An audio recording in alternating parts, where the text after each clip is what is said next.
What is up with the squad? It's Session favorite auntie with Uncle Tennessee's. I'm in the building.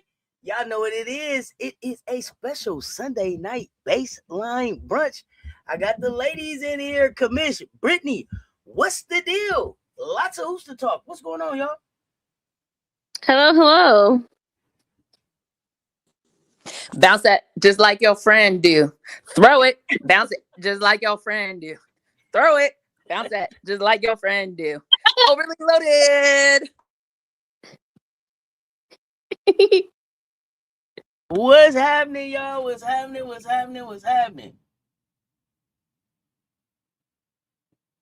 You know what I'm saying? The commission always come in lit. What's happening? Let me see what's going on in the chat real quick. Daniel Berry Sports Highlights. What's good? Y'all get over there and give Daniel Berry Sports Highlights a follow. Appreciate the support, fam. Emily, what is good? Frank Wright. What's good? Mocha Latte. They my favorite hoops panel too. Mocha Latte, what's good? Dr. Ivy Girl, what's happening? Mill Dog, what's good? Leslie Newsom, what's happening? Okay. What up, though, Eric Gary? So, ladies, where y'all want to start? What's good? We talking hoops. Woo! To do this on a Sunday after a week, like a full week of games, is only one day later, but it feels like so much has happened. I mean, you got Mabry going crazy in Philly. That was wild. I think the whole Philly Unrivaled went crazy. We saw Donnie up in there. Speaking of, Dawn was singing the same song I was just singing. She was in the crowd. So, you know, we all turned in the snowmageddon. Everybody on the eastern side of the U.S. is stuck with. But yeah, and then we got AU about to start. So lots of women's basketball. Oh my goodness, not too exhausted like you've been playing. Yeah, look, it take a lot. It take a lot to keep up with women's hoops. Right. 72 in the chat, y'all. Hit the like and the share. They both right there. What's good? Okay, so. But I have a question. Coming up. Okay. Oh, well, because AU is about to start on Wednesday, I believe, the 4th. So I got a question for y'all, and then we can just get into the hoops, the college hoops portion. You know, AU hoops, for people who are unfamiliar, I think the lineup this year is fire. It's probably the best lineup AU has had, Athletes Unlimited. I want to know from y'all, and then I'll explain to everybody who may not know, like, who your 5, contenders are to win AU. For people who don't know, last year was Maddie Seacrest won. Year before that was Big Leash. Year before that, I think, was Nalissa, and the year before that, I forget who. But those have been the 4 winners. It's essentially glorified fantasy football or fantasy basketball. So you get points for points, you get points for rebounds, you get points for assists, steals. You get bonus points for winning quarters and games. You get, what else? You get points deducted for turnovers. So, like, it's really like real life fantasy. I know, like, sometimes people are like, oh, I'm so confused. It's not that confusing. If you could do 2 + 2 = 4, you got it. You know what I mean? So I encourage everybody to check it out.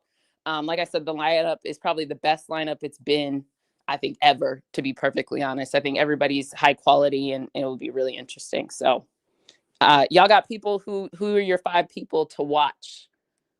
Brittany or Brittany, I'll let you go first. Jeffrey, I see you in the chat. What's going on, fam? Yes, I will be watching the Super Bowl from Columbia. Let's go. What you got? Okay. I'm going to go with one of my persons to watch would be Odyssey, just because of how well she played last season. She was the runner-up, so it's like, of course, I would expect the runner-up to be in the running for the next year. I'm going to be watching some of the newcomers. A newcomer that I think could make some noise. I'm going to go with the vet, Ariel Atkins, just because I know how the season was over there with Chicago and kind of how it ended. So interested to see, like, all right, the season wasn't that great in Chicago. Let's just go put up some good hoops. Over Let's here at AU. reset. Yeah, reset. She need a reset. She did a reset. Another one. Deja Kelly. I think that AU is suited for her. And I know she's looking for that. For her, this is like that opportunity to showcase herself again since she didn't end up making the Aces roster last season. So I know she got some. I know she's hungry, and she's like, all right, this is an opportunity to show that I can hang with some of these WNBA players. Another one, I would say Nalissa coming off of chip. So like personally for me, I want to see what work you've been putting in over this off season. That's what I want to specifically see from her. Like regardless of where she ends up in the running for like the championship or whatever, I just want to see her work on some things. Fouling is one of them. Yeah, I want to see that work because I want to see what we finna be working with in Vegas once they get everything together. That's what I want to see there. Is that 4 or 5? I lost track. I think that might have been 4. Okay. I think I got one more I gotta pick. You want us to go and come back, or yeah, okay. Y'all go. Auntie, go ahead.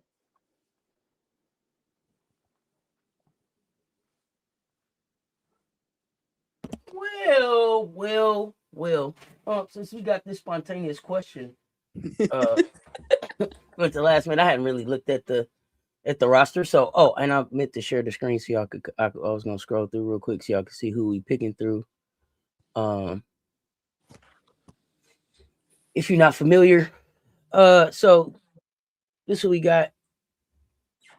Real quick, I'll scroll through these real quick and then I'll give y'all my 5. So we got Ariel Atkins, Sarah Ashley Barker, Kirsten Bell, Grace Berger, Lexi Brown, Emma Cannon, Tina Charles, Caitlin Chin, Alicia Clark, Elena Coates, Zaya Cook, Mackenzie Forbes, Rebecca Gardner, Bree Hall, Rebecca Harris, Dory Harrison, Isabel Harrison, Bria Hartley, Air Hearn, Sequoia Holmes, Deja Kelly, JoJo Lacey, Kiera Leslie, Natasha Mack, Anissa Morrow, Tiana Muldrow, Kia Nurse, Aaliyah Nye, Tahina Pow. You just got to say it like that now.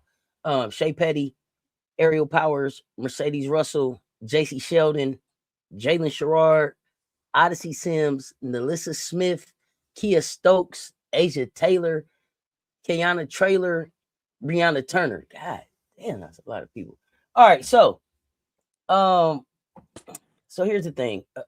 I'm gonna just be honest. Y'all know do what we all know you're about to do. Don't make this difficult. We already know where this is going. So, but I'm gonna tell you. But I'm gonna give you my reasons why.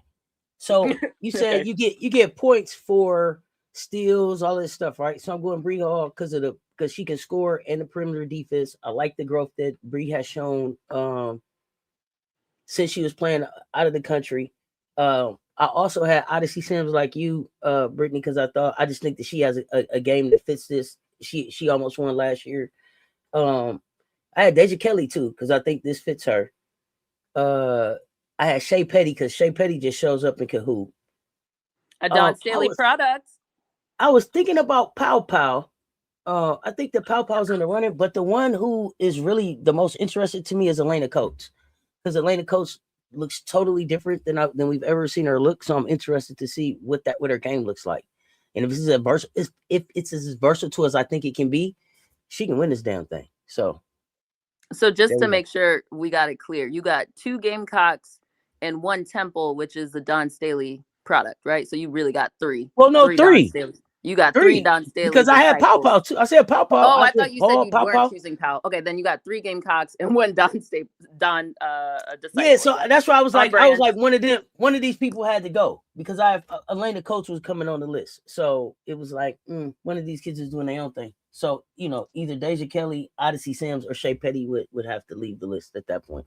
But Shea Petty is a Don Staley product.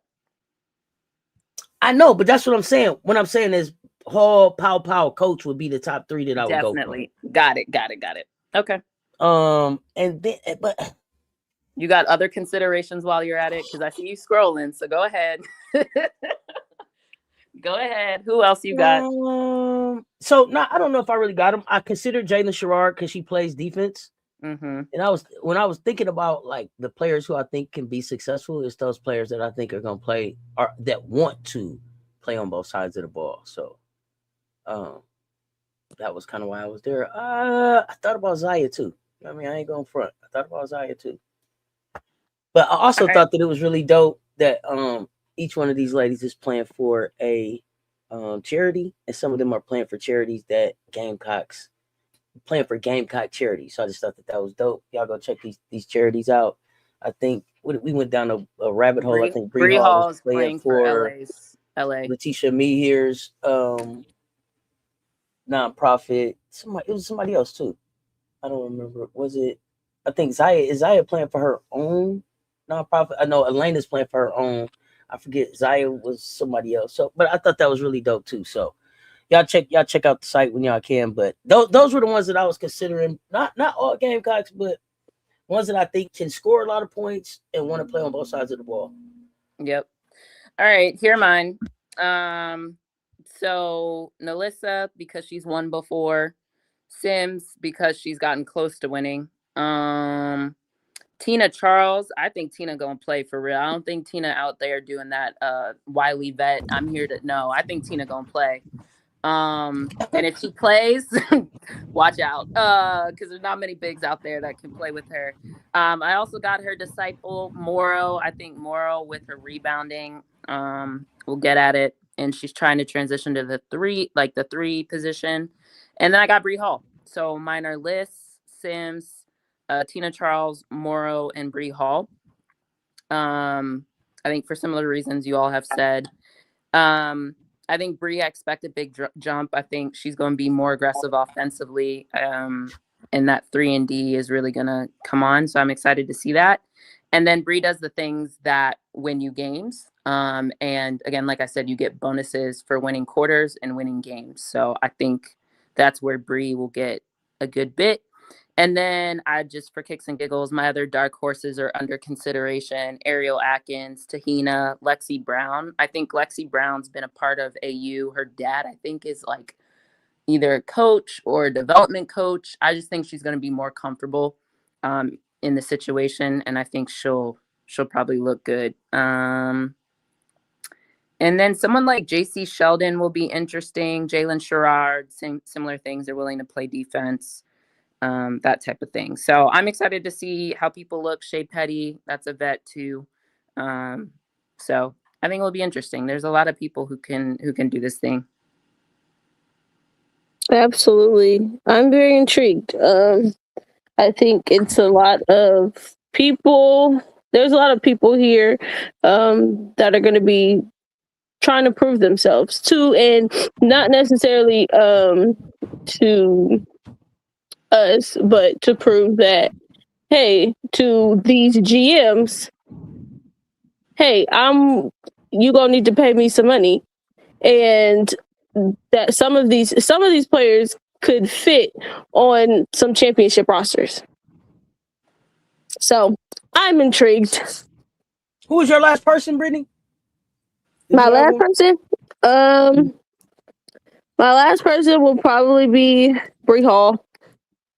And then just some dark horses in there. Morrow. Homegirl been. I expect to see her. Abs are crazy. I don't. Girl, the abs. Yeah. Can she get some endorsements? God damn it. I hope so. Because all these fitness brands should be like, hey, yeah, come. I need you to come sell my product for me. Damn. Y'all wildin'. The kids should have a deal. Come on, y'all. Come on. Like you said, Lexi Brown. I don't know what Lexi Brown be on when she be at AU. But Lexi Brown be on something. Whole different. Yeah, she be on something different when she be at AU. So I'm excited to see how she plays, especially because this season was very up and down. Like it was her last season with the Sparks. and then coming into the situation in Seattle, trying to get healthy. So her trying to get back on the court this season, it was still there's probably some things that she wanted to see from herself that she might not have gotten an opportunity to, just because of the way that the roster just shaked up. So also, I'd like to say, ain't nobody calling me a hater, because if you look at my list, there's some alum of some places I usually don't rock with. So I don't want to hear nothing about hating. I'm just giving y'all that. All right. Before we roll out of here, I just want to say we will be covering AU basketball. We will be talking AU basketball on the Cess Talk Sports platform. So stay tuned in. Stay tuned in. I don't know how many more hours in the day we're gonna add, but geez, we got to be able to get this coverage in too, because they are hooping and this is important. So for the first week, the captains are. Oh wait, let me say this: the names of the teams: the Gold Rush, the Glow, the Rhythm, the Eclipse. Now remember, the teams change every week, just like the captains. Captains this week: Bria Hartley for the Gold Rush, Nelissa Smith for the Glow, Lexi Brown for the Rhythm, and Alicia Clark for the Eclipse. First game, you said Wednesday, Thursday, Wednesday? Whatever the 4th is. I think that's Wednesday. Wednesday. So Wednesday, we got games: the Rhythm versus the Glow, and the Gold Rush versus the Eclipse. Games start at 6:30 Eastern, and they are available on the ESPN app. So be ready to talk AU hoops, y'all. Yeah, hit the like and the share. They both right there. 106 in the chat. Let's talk some NCAA hoops. What's up, y'all? Whew. A lot. goodness. Do we want to just start like with the latest and greatest and work our way backwards because it's fresh? We want to start with who's the last game? Vandy. You know what I always want to start with. You know what I always want to start with, but we don't have to start where I want to start. But where do you want to start? Because there's lots of options. I want to start with the come on down. Come on down. All right, let's start there. Down. Let's go. Come on down. But we don't have to start there. We're gonna get to it. No, let's start there. Go ahead. Who do you want to start with? Ooh, TCU. Come on down. TCU. I'm talking to you. Come on down. Oh, let's talk about it. Come on, ice in my veins. What was some of the other stuff that was going on? It was a lot of what they call it? Front running? What they call it? That showboating, tantrums. What they call it? Yeah. Does this meet the qualifications of tomfoolery? There's a lot of tomfoolery going on to me. Before it was time, people were starting to party before it was time to party. That's the one thing I saw out here today. So I don't know. While we're on the topic of TCU, let's not just do the Texas Tech game. Let's also incorporate the Kansas game. Well. Yeah. Yeah, that was another game. Some showboating. Thinking the game was over before the zeros was on the clock. Now, how do you not learn that lesson from that? Never mind. Literally, to come out of that game if there was 2 extra seconds left on that clock, that game would have went to overtime with Olivia Miles on the bench because she fouled out. So you would think after that game where you had to hold your breath in the final seconds, and then not only was it Olivia Miles that fouled out, but they had like 2 other players that either fouled out or had 4 fouls. So it was like I don't know what you didn't learn from the Kansas game, because to be quite honest, Kansas shouldn't have been in that game with you. Kansas is 3-6 in conference play. Mm-hmm. And literally, if you play some defense, you win that game pretty well. Because the other part is Kansas didn't make a 3. Kansas was like 0 for 10 from 3 until Samaya Nichols hits a 3 in like the final 2 minutes of the 4th quarter. But Michigan couldn't hit anything from 3. But they were Michigan. able to. Did you mean I TCU? mean Kansas. Or Kansas? Kansas. Sorry, Lord. Too many I think games. about too many games, literally. But yeah, Kansas couldn't hit anything from 3. They were 0 for 10 from 3. And then Samaya Nichols finds the bottom of the bucket from 3 for them to go on and keep the game close in the closing seconds. But for TCU, I don't know why they're walking around like they're world beaters or something. Because like you almost lost to Kansas, you lost to Utah. Like, what are you? Okay, let's put the full resume out there. If we're going to talk about who they also almost lost to BYU first. It just happens that the final score looks different, but if you watch the game, it was close. Speaking of other teams that it was close, but the final result didn't showcase it, Arizona. Who else did we saw them lose to Ohio State? We saw that. West Virginia. West Virginia was the last second shot, and because old girl Harrison, I think, missed one of her final free throws, it became a 2-point lead instead of a 3-point lead, and then they hit the 3. Suarez hits the 3, and so if you've been watching TCU, which is why everybody says you got to watch some of these games, this has been a long time coming. I mean, you've been calling it out. You've been saying. I've been saying it. You've been saying it. Mm. So my thing with TCU, and y'all know how I am. I kind of remember them games, but y'all know how I take my medicine, so don't do that. Okay, so here's the thing though. What I do remember is what happened today. And Snitter Collins came off the bench and gave y'all 28. How the hell y'all let that happen? Off the bench? 28? In the dub? Well, come on. Well, y'all want me to never mind. Well, no, not never mind. Because see, here's the thing. Y'all keep telling me that these players are supposed to be drafted higher than players that really play on both sides of the ball. Players that really close out games. Players that win.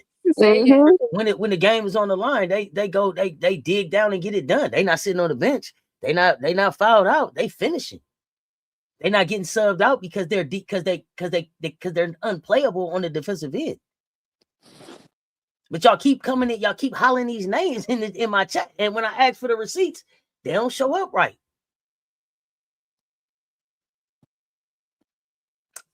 Okay, y'all don't want to talk about that. It's good. Okay, no, I didn't know. Look, I've been saying it. Okay. No, the chat. I see the chat don't want to talk about that. Everybody got their feelings. Don't nobody want to talk no more. Everybody, Lord. Y'all know what it was. Going number 3. She's going where? For what? And I kept telling y'all. Has she been in the gym? Is she strong enough? What does she do against a Jackie Young? What does she do against a Chelsea Gray? Except ride their hip on the ride to the hoop. Basketball IQ is important too, y'all. The passes look great. And I don't mean I'm not picking on her personally, but I am picking on her game and the way and the credit that y'all give her game. Because y'all talk about her like y'all so quick to be like, oh, that's Magic Johnson. Y'all need to go back and watch Magic Johnson. Because that's not Magic Johnson. She's not Magic. She has some great passes. She's not Magic Johnson though. Do y'all know Magic Johnson can play 1 through 5? Do y'all know when Kareem was hurt and couldn't play in the finals, Magic was like, man, let's go. Get on my back. I'm gonna go get in the 5 and go get it. Man, I wish I could remember his stat line. It was something crazy 40 something, right?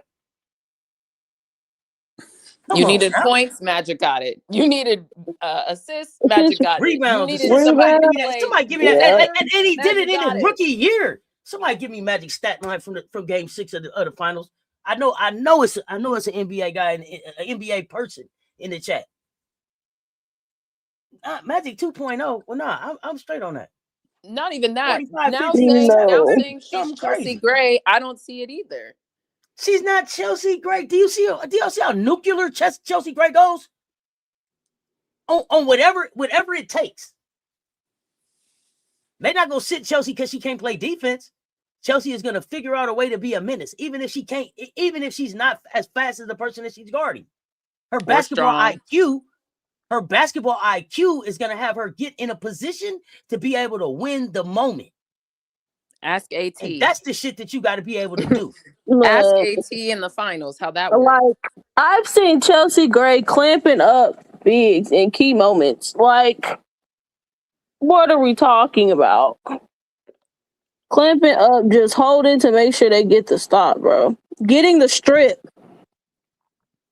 Yeah, no. Then we got to Chelsea stop wasn't- this Chelsea- thing. Chelsea is how many chips Chelsea got? Chelsea is 4 chips Four. and how many years into the Four. league? Like 4. Chelsea's supposed to be Yeah. looking how she's looking now.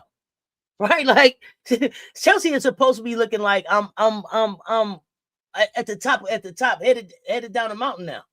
Chelsea is walking down to finish this thing off. Miles, I just keep saying, you went to TCU. What did that do for you? It didn't. It's not. TCU doesn't look like it looked on HBO for you. I'm just gonna keep it a buck. It doesn't.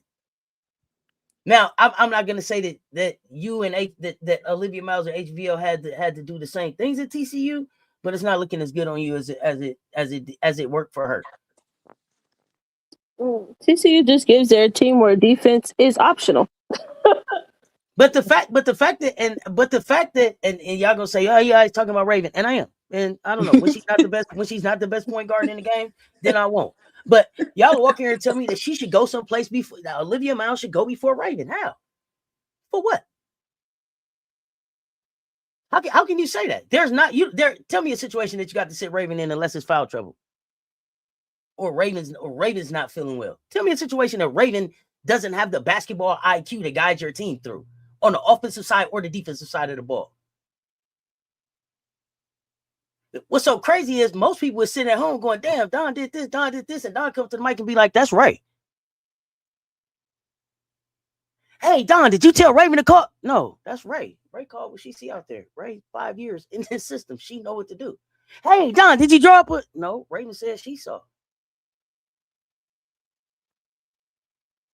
I think many people don't actually like winners as much as they say that they like winners. They like winners when it's done a certain way. They like winners when the winners are putting up 30 balls, or putting up 20 and 10. Da-na-na. Yeah, that's what they like. They like to see the ones that are on that had 50 million Sports Center highlights. That's the winners they like to see. But it's like, yeah, no. Like you don't like winners for real. You like highlights. Man. I'm old enough to remember when they said that Don was jealous of somebody because they wanted to boost Raven's stock and they were playing favorites with Raven. I remember that. How could Raven not be your favorite? Every time you look around, Raven just winning shit. Every time I look up, she just winning. How can you not cheer for Brittany that? just told you certain people can't see winning in a very certain light. It can only be da-na-na, da-na-na. Yes, it can only come from Sports Center. That's it. YouTube, highlight tapes, mixtapes. Yeah, if they don't know have kids those, still using TikTok these days, but Yeah. back when TikTok was a thing, apparently. Man, well, okay. if they don't see it if they don't see winning through the lens of a score, they don't care. There it is. Yep. If it ain't somebody that's a scorer, they don't care. Yep. That's facts. And so whatever, y'all keep telling me how Olivia's a wouldn't watch list member. And then the worst part is then, because I heard this after the Ohio State loss. Oh, see, she has to do everything herself. She does not have to do everything herself. What do we say about these or busts? You don't have to do that. We don't have to do that. And if you're a true PG, which the whole valuation of a PG is that you raise the game of the people on the court with you through your ability to manage the game, then that tells me you're not really a PG like that. That's what that says. Like, there's no other way to do it. If you're throwing tantrums, if you're mad, you're just not doing the high IQ things that get you to win a game. Like we say some people say quarterbacks are not a win-loss stat. Well, PG, I'm going to say is like the quarterback win-loss stat. Like, what are you doing to make sure that your team wins? And it can't just be highlight tape. in triple doubles, which we all know triple doubles, you can find a way to fake some of those. Not all trip dubs are created equal. And then the crazy part is, like, those scores that they admire, the thing that people refuse to look at is and admire is the point guards that are getting them the ball. Who those scores love. Those scores will tell you what life for them was like with a point guard and without a point guard. And how easy their life was with a point guard.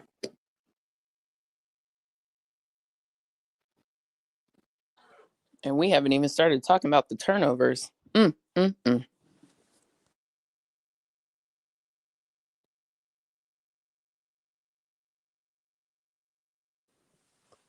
I ain't got nothing else to say about TCU. Just not interested. No, thank you. Not hungry, thank you. Look, all I know is the Big 12 continues to be unpredictable this season. Golly. Wait. What's the better conference, top to bottom right now? ACC or Big 12? Oh, goodness. I don't know. Top to bottom, competitive, whatever verbiage you want to just maybe what's the better conference? Hard. Well, it's kind of hard because both conferences like have taken like some weird. The top of both conferences have taken some weird L's that just don't make sense outside of maybe like Louisville at this point. They haven't taken like a really weird, confusing, like, yeah, that's a loss that you shouldn't have. I don't understand it. But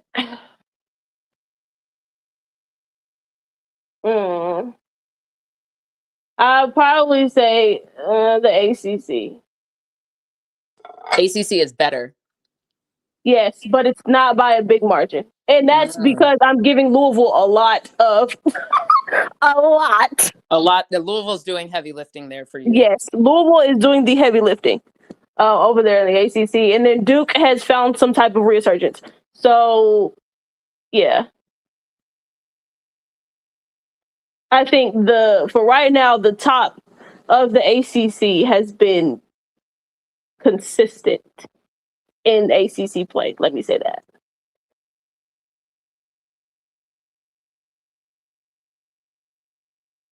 Auntie, you agree, disagree?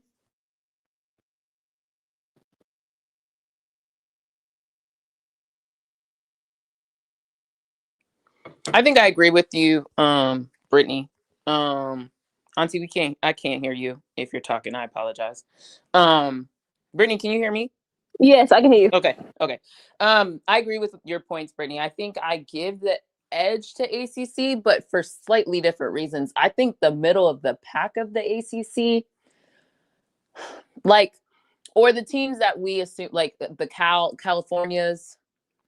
Yes, the middle of the pack might be better than the middle of the pack in the Big 12.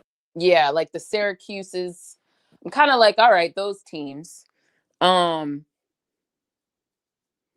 I think there's just been a lot of weirdness. Like Baylor was starting to surge for me, and then I watched what they did against West Virginia today.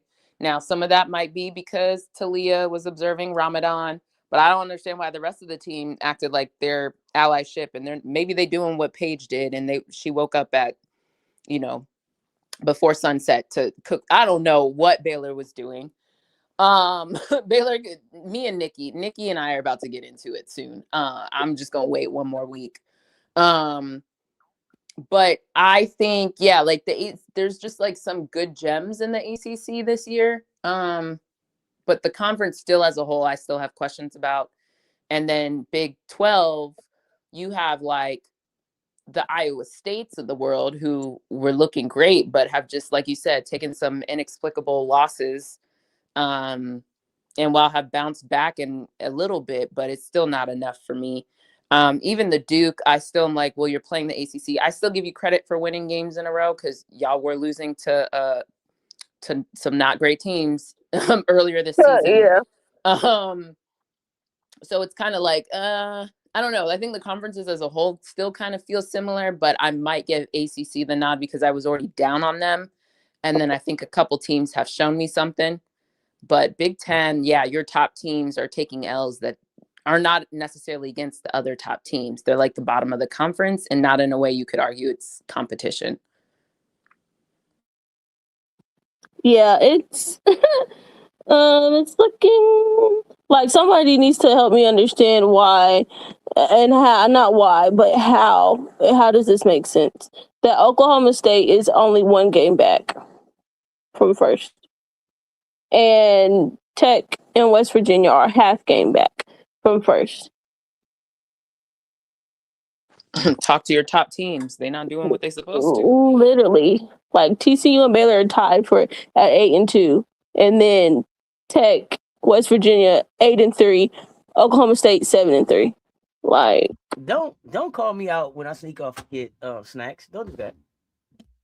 I see y'all in the chat. Oh, we didn't know you got snacks. I just wanted to make sure you know the internet sometimes. yeah. No, I'm here. I'm teasing. But what's up, y'all? And like it's crazy looking at the gap. So Oklahoma State is 7-3, so they're one game back from first. In the ACC, right now, NC State is 8-2, and they're 2.5 games back from first. Virginia Tech 3 at 8-3. Like Virginia Tech, Syracuse 8-3, so they're 3 games back from first. And North Carolina 6-3, 4 games back from first. Like the gap is very big over there. Because their tops are doing their jobs at 11-0. Yeah. I don't know. You could make an argument, but I think I land on, I think the ACC is showing a little bit better than the Big 12 right now. Absolutely. So, the ACC is definitely showing better than the Big 12. And it's going to be more of an interesting watch. We'll see if, and it doesn't even matter. Here's the thing I think about the ACC. It doesn't even matter if a whole bunch of teams catch up. If the teams that look like they're trending in a better direction, I'm going to say in the right direction, a better direction. If they can get to a level of competitiveness by tournament time, it's going to be a much more interesting watch. It's going to be a much more interesting watch than the Big 12. I'm just going to keep it a buck. And I understand, like, Baylor had, it's Ramadan, and that'll be over. But, yeah. Big 12, I don't think so. And I don't know, unless, is the 7-1 young lady going to play? I don't know if y'all talked about that. We didn't talk about that because we just don't know. I seen some pictures where she was, like, out on the floor shooting with her gear on and everything. Yeah. Didn't they post like a post of her with like the eye emojis? Yeah, but I didn't know if that meant she wasn't gonna play or she was gonna play. See, we've been looking for a long time. What did them eyes mean? What do we see? Tell us. What do we see, man? For real. Stop posting the eyes unless you can play. They keep threatening us with this good time. What is she doing? What are we looking at? Is she coming or not?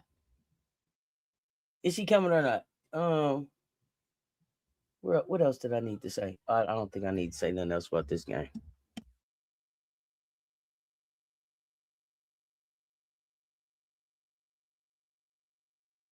Where y'all want to go next? Do we want to just stay in the Big 12 and go to Baylor? Like, do we want to just go ahead and just nuke the rest of the Big 12? Like, what the? Because that's what we talk about this all the time. Because what the heck is going on? I just told you it's Ramadan for Talia Scott. I don't know about everybody else. I don't know if they just support her too. Yeah, maybe the whole team on Ramadan and they just ain't putting it out there because they don't want to deal with like no type of scrutiny if they messing up during Ramadan and they caught. I'm not even being funny, but like especially when you got a player on your team that does practice Ramadan, like you got to be ready to step it up, and then you got to make the adjustments and be thinking about like what their entire life is different for this time, like when they eat, all of that. So I don't know. You said and it's crazy. Okay, go ahead. And it's crazy because it's the year 2026. She is not the first player she is not the first basketball player to be playing during Ramadan. So why do we all not have, why do organizations not all have an understanding of, okay, if we have some players that are going to be observing Ramadan, this is our plan. Especially because I'm pretty sure They knew her religious affiliation when you went and got her. You being nice. I ain't even gonna give them that. Y'all seen what y'all supposed to do. All of them young people, all these young people, these coaches, y'all got TikTok. What did Paige do last year? Paige was up cooking breakfast. Remember? Y'all all seen it when she was supporting. Who was I that? just said that. Was that El Alfie? Said that. I walked away. I walked away. I didn't hear you. But I'm just saying, like, we don't even have to think about. I just said that. Yeah, we wasn't. You don't even have to think about like what did some of these other players do. Like she just showed you how to support through that. So I don't know. I think that's the part. Like it's on TikTok, bro.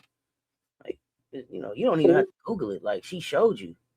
Right, like for y'all not to understand it is crazy and to not be prepared. Especially because at the end of the day, you're still.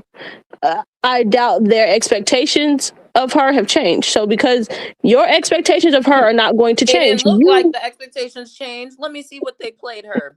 Hold on. There you go. When I caught the game, it didn't look like anything changed. Exactly. Ding, ding, ding. Your expectations are not changing. Therefore, you need to continue to supply her with everything that she needs to be able to reach those expectations that you have.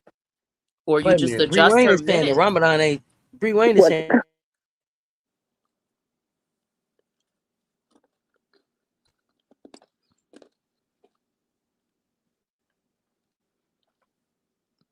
What was the reason they gave?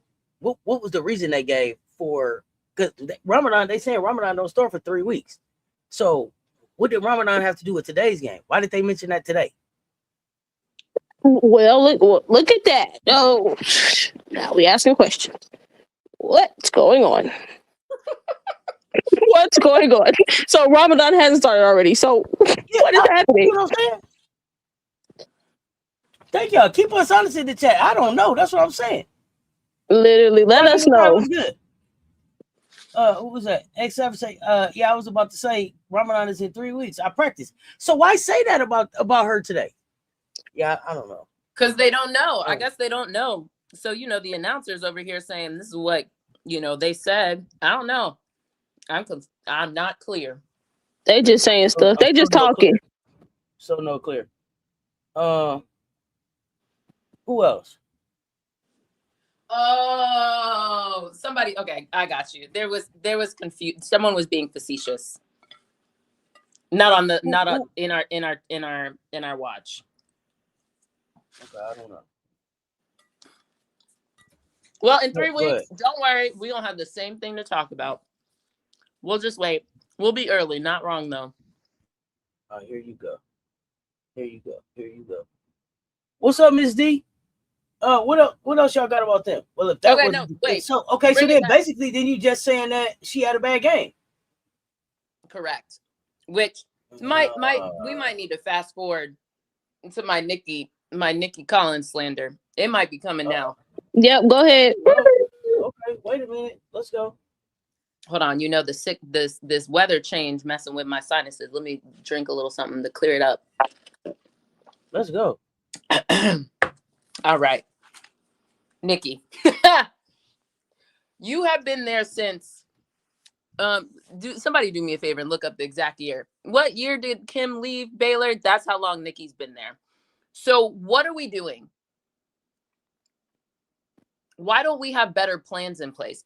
I want to understand why every other game, Little Paige Bugs is up, down, around, sideways, like not consistent. And that is your, I forget but she's like your reigning most established player. So I don't understand why they look this way. She's in her 5th season. Thank you. 5th season. Hired in 2021. She looks like her coaching ability is looking like, huh? That's why every time y'all be calling out some of these other coaches to lose their jobs, I'm like, don't forget Nikki. Oh, girl. And she signed a contract extension through 2030. Don't forget Nikki when y'all calling out all these other people that should lose their jobs. Because Nikki really hasn't shown you anything. And part of the reason why, speaking of not Ramadan yet, soon to be Ramadan, they're so reliant on Talia Scott is like she showed up and they just handed all the keys to her. And I'm not saying Scott's not good. She's quality, but between her previous injuries and whatnot, you're lucky that that Harris came over because Auburn decided not to invest in her. Because that's how you got Yu-Ting Dang, and that's how you got Talia Scott.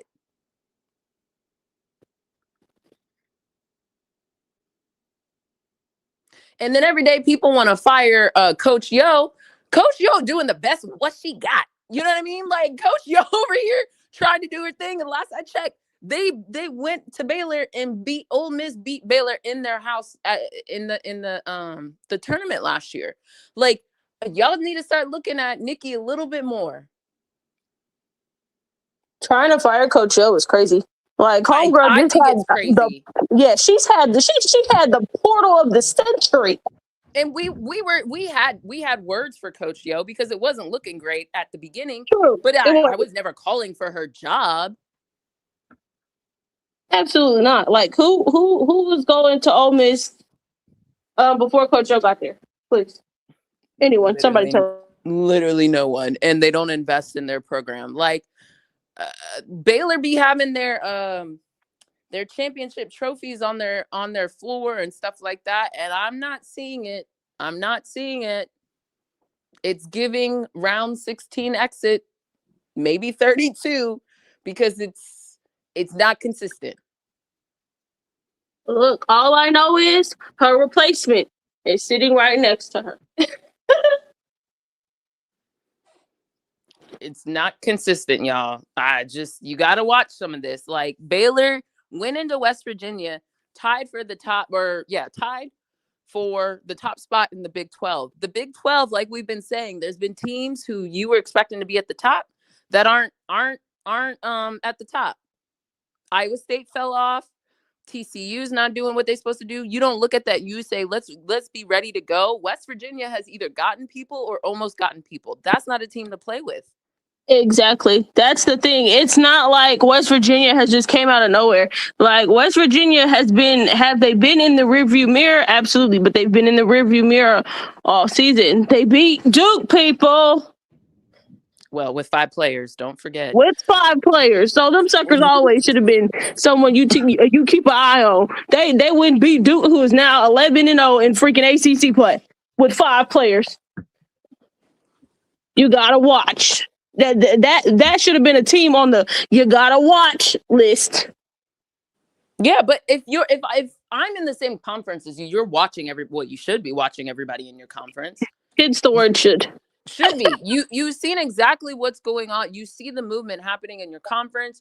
What you're taking 3 game increments at a time or whatever, some of these pre-scouts are. You know what West Virginia is.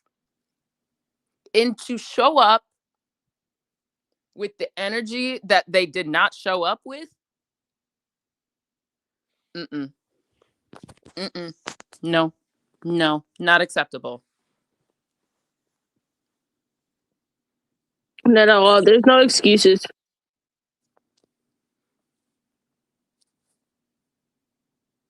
And Nikki might have won early in the Big 12, if that, right when she first got there because she had holdover talent. But since Audie got to the Big 12 with Iowa State, since that man Campbell showed up at TCU, Baylor, now that you got actual competition in the Big 12, since Texas left, since Oklahoma left to the SEC, what are we doing? Literally, for them, that should have been heaven sent. You got rid of them too, so you should definitely be talking. Yeah, we should be running this conference. That's what Baylor's thoughts should have been. And it's not looking like it.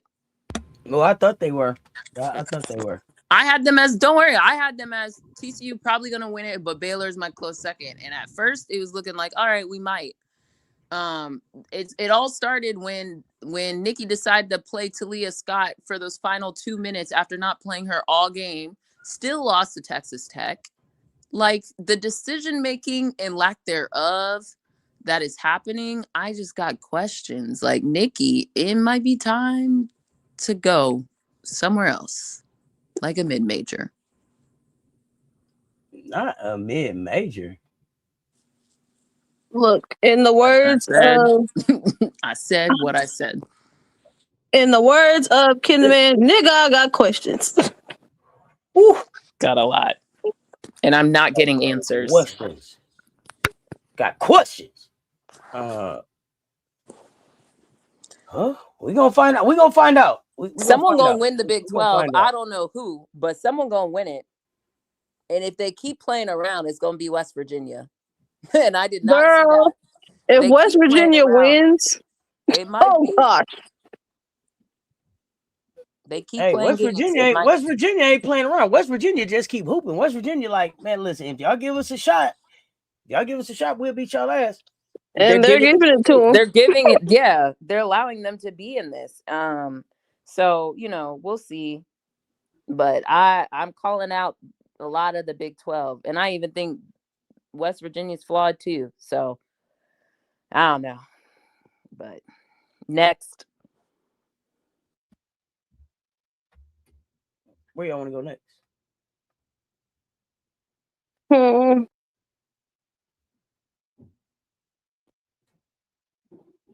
Do we want to just head over to the rivalry game that happened today?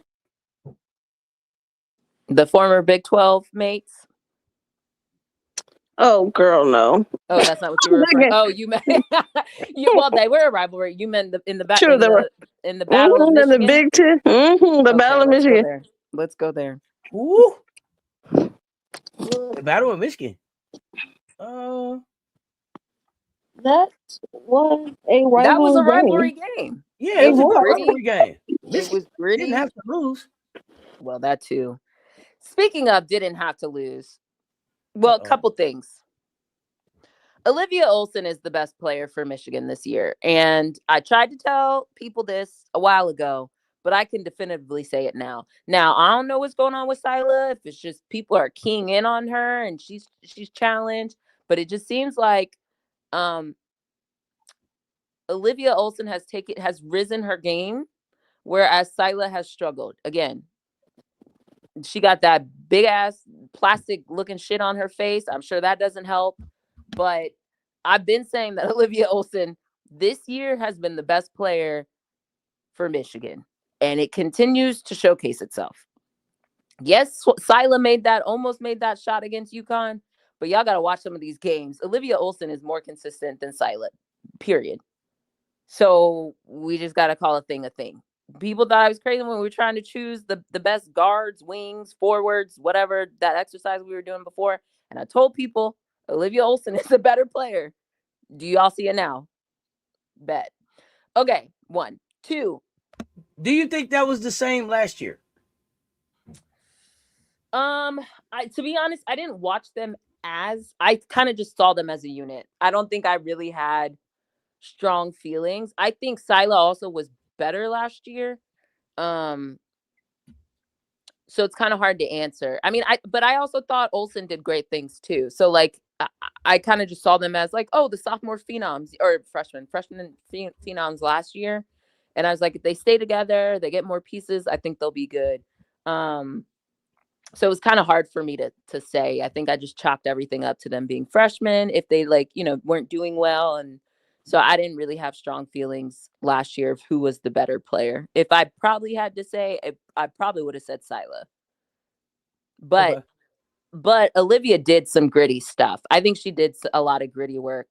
Not to say Sila wouldn't, but I think Olivia plays down low on defense more than Sila. And I think Olivia was getting, if I had to guess who got more rebounds, it would have been Olivia. So I think Olivia was just playing differently. Do you think so? Is what we seeing this year a reflection of who worked on their game more, or just talent? You think? I don't know. I need someone who's like more ingrained with Michigan to really answer that question. Because I know Skylar spent a lot of time away, like on deployment too, right? Canada, she did. So I just wonder, was she working on her game, or was it, was she away taking care of other business when the other people were working on their game? Olivia Jordan Olsen, don't do it. Olsen led the freshman in points with Sila led in rebounds last year.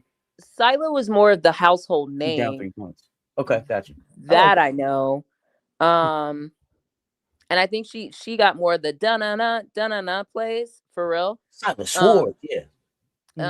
And so I'm not sure though. Like, yeah, I think Olivia's worked on her game.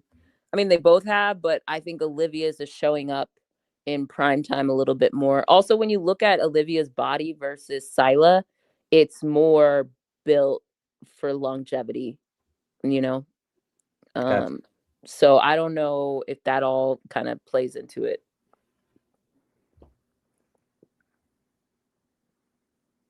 But the Michigan State coach, yeah, sis, we could have at least gotten you a better attempt at the end of regulation. You get your hands on a ball with the second left. I'm not taking my chances on a half-court heave. I'm so sorry. And I have a timeout. I'm calling a timeout, advancing the ball, and drawing a damn play. And if you don't trust your pen game, then that's a bigger issue.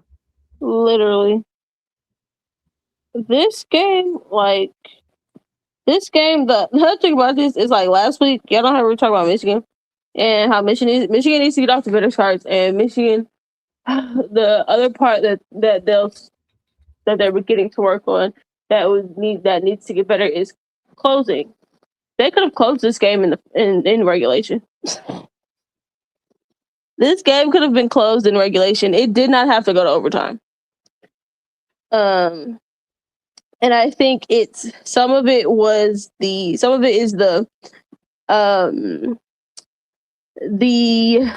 you're young and the clock isn't we're up and you still just want to score and not thinking hey, okay, maybe let's run some clock. And that doesn't necessarily mean all right, I want you to just stand there till 10 seconds and then run something. No, that just means I want you to use majority of the clock. They were up and then they had some kind of bad turnovers and that in those last 3 minutes. I know they were up 5, turn the ball over in the backcourt from Sila. I was like, why? You're up 5 with the ball. 3 minutes to go, backcourt turnover. Okay, whatever. And then defensively, I had a question in terms of, okay, Michigan State ended up being able to tie the game because you gave up a wide open 3 because you sent 2 to the ball, and Michigan State being smart, hey, yeah, let's pass. Let's actually move the ball around, find the open shooter, boom, pow, then you're tied at 81. Yeah, there were some times where I was like, dang, I think y'all should run some clock. For example, when they broke the press and decided to go for the layup and missed the layup. I was like, oh my goodness, how many times do we do situations like that happen where they break the press and we just sit there and we scream at the screen, hold the ball, literally, because when you miss the layup, you typically end up paying for it on the other end with the easy bucket. So I just saw some things in those last 3 minutes that just made me scratch my head and oh my goodness. This, y'all could have won this game in regulation. It didn't have to go to overtime if y'all would have just ran some clock and just not turn the ball over.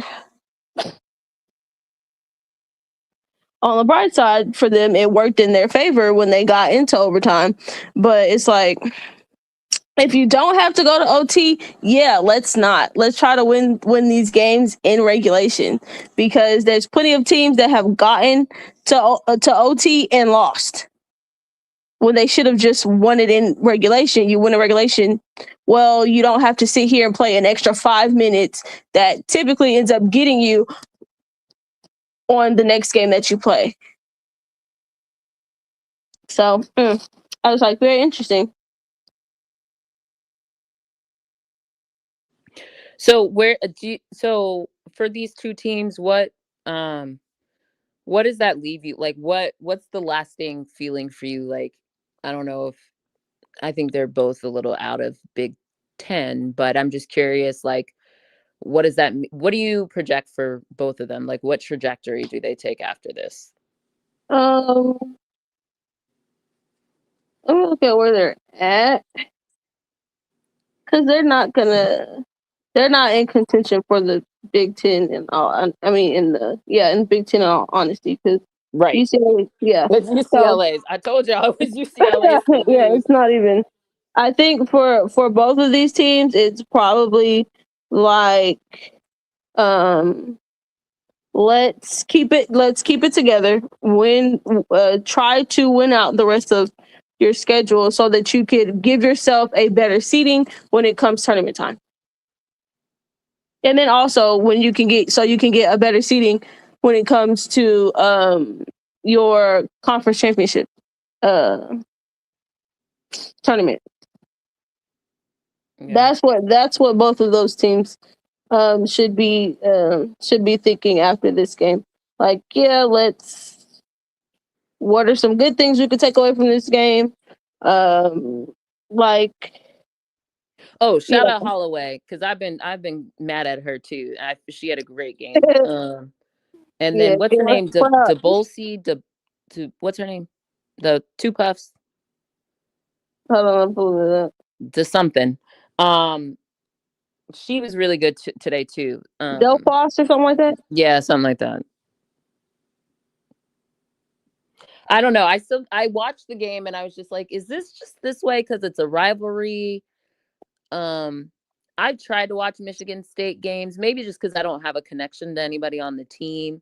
But I find a lot of the games seem to like be gritty, which isn't a bad thing per se. I just I don't exactly know what to do with Michigan State. And by no means do I think they're bad. It's hard for me. They do play a lot of team ball. You have Van Sluten, stuff like that. But I'm like, I don't know. I guess it depends who's in their bracket. That's going to tell me more. Yeah, because the other part is you still gotta, uh, even though they're not in contention for the to win the Big Ten, you're still in a game where you're playing for second. The play for second place is still running over there. Mm-hmm. Because let me see what the Big Ten is looking like. Yeah, I think because it's Iowa, right? It's yeah, UCLA, Iowa. Yeah, Iowa's 8-2, Ohio State's 8-2, Michigan State 8-3, Washington 7-3. So it's in Michigan is 10-1. So the second is still all in play. Yeah. Especially depending on some of these team schedules. That second is, oh gosh. Yeah, these games are very much in play because all those teams still have to play each other. Michigan still has to play Ohio State. They still have to play Iowa. They still have to play Michigan State again. I was going to say they're like us. Everybody has a double up. There's like one team they play twice. Okay. Yeah, and then they got to play Maryland. So yeah, all those teams that are fighting for that second spot, we gonna find out because they often to play each other. I'm taking Maryland out of contention for second. I'm so sorry. Speaking of, yeah, they're out of it. Let's speak about Maryland. Wow, yeah, okay. Maryland out of it. Okay. Well, I just think there's a couple of reasons. I've been saying this for a couple shows now. They have one too many injuries. Like, it's to the point now where I think their injuries have caught up with their ability to bounce back and compete in the Big Ten. There's just too many teams who can beat it's just like they're going 6-7 deep. What's her name? Wilson, something like that. She out. You have Smichael. You have Bree, who isn't back. Like, they have, like, every time they show the graphic, there's 5 people. And in a team of 12, 5 people being out, is like, can y'all even practice?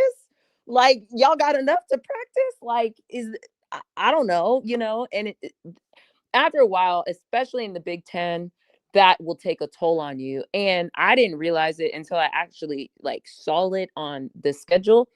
These games they've lost, what is it, 3 games in a row or 4 games in a row? 4. I think it's 4.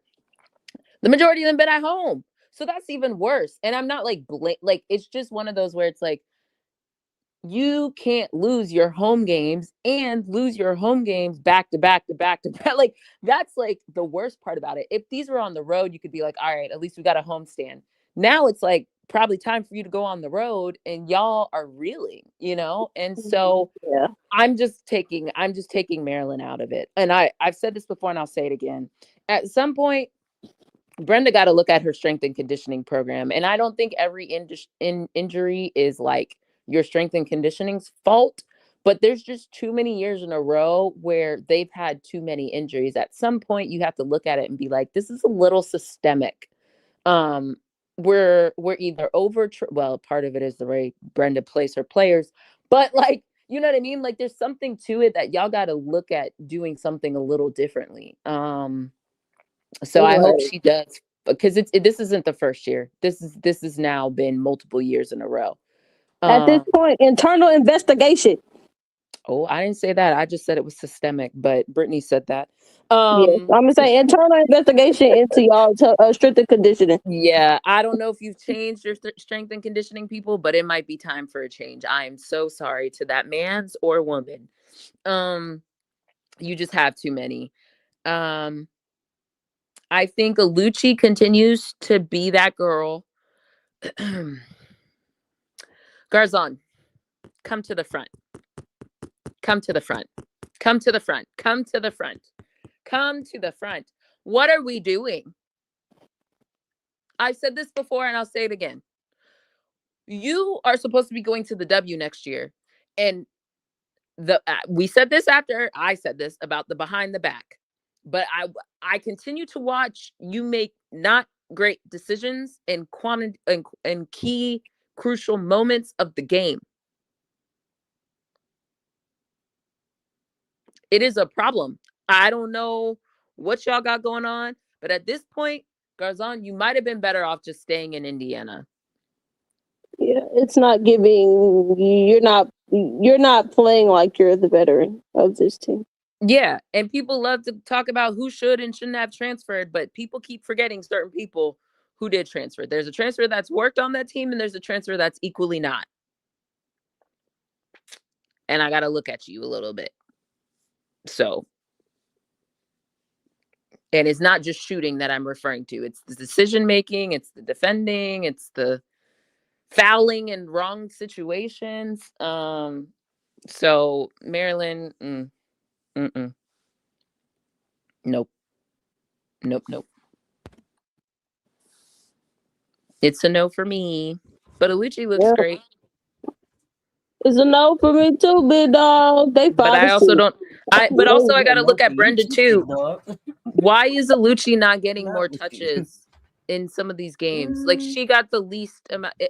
I don't know what's going on over there. I know they got a freshman PG, and at times she looks good. But it just feels like Maryland's just going through it. Hey. Like the opposite of take me through there, take me through there, take me out, take me out. I don't know what's going on over there, but they're competing. I give them that. Like, every game they compete. They're the other team that loves to go to overtime. Why, when you only play 6-7 people? But Maryland, they are teeter-tottering on that area, that gray area where I'm like, hey, yeah, I think you should start prepping for next season. Yes, I agree. And that means get Alucci the ball more and stop getting the ball. Garzon, you're going to have to get it out of the net or off the board. Get it out the net. You ain't going to be here next season. I'm just start making preparations for next season because, they're 5-6. They're down there with Southern Cal. So, yeah. Who beat Iowa? Meanwhile, Washington got the nerve to be down 10 to Illinois, but there's that. Oh, gosh. Washington, while Sellers did have a good game against Maryland, I still, I'm not all the way there back on Sellers. I mean, it's just the third quarter, so they can fight back, but I was surprised to see them down 10 to Illinois. I remember what happened against the Michigan game, and I remember other things. Sellers did have a good game against Maryland. I will say that. I'm just gonna call when you have a good game. I'll let you know you had a good game. But I'm not watching the Illinois game, so I don't have any thoughts there. But Washington is up, down. You know, Up, it's down, opposite all day. around. Yeah, it's opposite day with them often. So, do we want to talk the Iowa? I didn't watch Iowa UCLA. Full disclosure, like I don't have anything to contribute. But I will say, oh, go I didn't ahead. watch that game either. I watched the other one. Yeah, that's what I was going to talk about. First, let's talk about some shade. Death, taxes, and an Iowa head coach being the shadiest MFers ever. Lisa's gone, but her spirit is still around. Jan, you ain't shit. Talking about, well, I think my team didn't perform against Southern Cal, essentially because it was so quiet in the gym. What kind of BS is that? Why does it matter? They weren't at home. So did you want to be booed? Also, if you were really like that, your fans would have shown up in Southern Cal, no? Literally. Because I remember when we played in LA and Staples Center, we still had fans there. When we went to Vegas, we still had people there. So if your fans were really like that, they would have shown up and been making noise for you. No. Yes. So don't be shady. DJ was loud. Girl, bye. Not excuses. Just because they're not playing Eye of the Tiger doesn't mean that, like, you know what I mean? Man, Absolutely. go somewhere with that. You're shady. You're she shady, wanted them Jan. to play a pocket full of sunshine. Like, that's what she wanted them to play. Because ain't no way. The rest is still unwritten. Literally, like, ma'am, let's not sit here and act like. And the crazy part is her saying that makes it even crazier because, like, man, we're not gonna act like you didn't get right back in the game by the second quarter. By the end of the second quarter, you were right back in the game. You were getting your backs blown out in the first quarter. But she said that's the reason they didn't play well, because it was quiet. They're not used to playing in front of quiet crowds. That's what she said. Okay, goodbye. Oh, the excuses. Oh my goodness. Like, ma'am, if you're not used to playing, which is crazy because, I don't think why is she acting like Iowa was like that loud before that lady was over there. Like, she's acting like Iowa has been like this, like full packed out. Like Iowa's been packed out for like 30, 40 years. Like, girl, y'all wasn't even really getting no media coverage till like 3 years ago. What are we talking about? Again, shady. Mm-mm. Don't forget that's the same lady, and she was sitting right there when they talking about bar fights. We smarter, we more athletic. They're just athletic. We're smarter than them. I've been peeping them for a while. Shady asses. Literally, like, ma'am, like, just call it for what it is. Y'all thought that this Southern Cal game was just gonna be another trip around the way. This is gonna be a breeze for y'all. And Southern Cal came out with a level of intensity that you could not match in that first quarter. You got back in the game second quarter, and then third quarter, Southern Cal finds some way, somehow, to string enough stops and to string enough good possessions offensively together to end up 20 on your behind going into the fourth quarter. Like, Southern Cal brought the belt out up 20 in the fourth quarter. Southern Cal said, "Look, they've been getting BTA all January. They said they are going to leave the month of January putting the BTA on somebody else, and they put it on Iowa." Brittany been saying, "Welcome to death row." They said it ends here. The box Absolutely. stops here. No more. Look, they said they saw the light at the end of the tunnel. They said, "Hey, we got Rutgers after this. Let's end on a high note or something." They said, let's stop it early. The buck stops here. That's what they said. They said they are standing 10 toes down, all 10. It's not happening today. We're ending January on a good note. All right? And that's how they came out and played. They did. I will give Southern Cal credit where credit is due. They came out, bust they behind. Iowa got back in it, and they didn't lay down for Iowa. They said absolutely not. Correct. Now, worth a small, little footnote. McCabe is out, but I don't care. I'm just saying McCabe is out. It seems like Iowa's still trying to figure out what to do there, but regardless, I don't care. Doesn't matter. So doesn't matter. She was out. I don't know. I'm adding a footnote. That's it. That's what y'all need to know. That's what it was. Maybe that's what they coach should have said in the presser. Instead of trying to be a instead of being shady, she should have just been chill. But literally shaking my head. But it's a good day when Iowa loses. And I don't even watch them like that. It's a good day when they lose. Sheesh. Like it just so happened that day it got warmer, the sun was bright and out, and it was just a great day. Great day. I do find it funny though that they keep trying to find any and every team to come and replace people's spots, because before that game against Southern Cal, I saw a lot of, can Iowa get back in the Final Four? Can Iowa? Okay. All right. The word final should the only time that final should come out their mouth is what's the final score of the game. They shouldn't talk about Iowa back. Is Iowa back? Okay. All right. Interesting.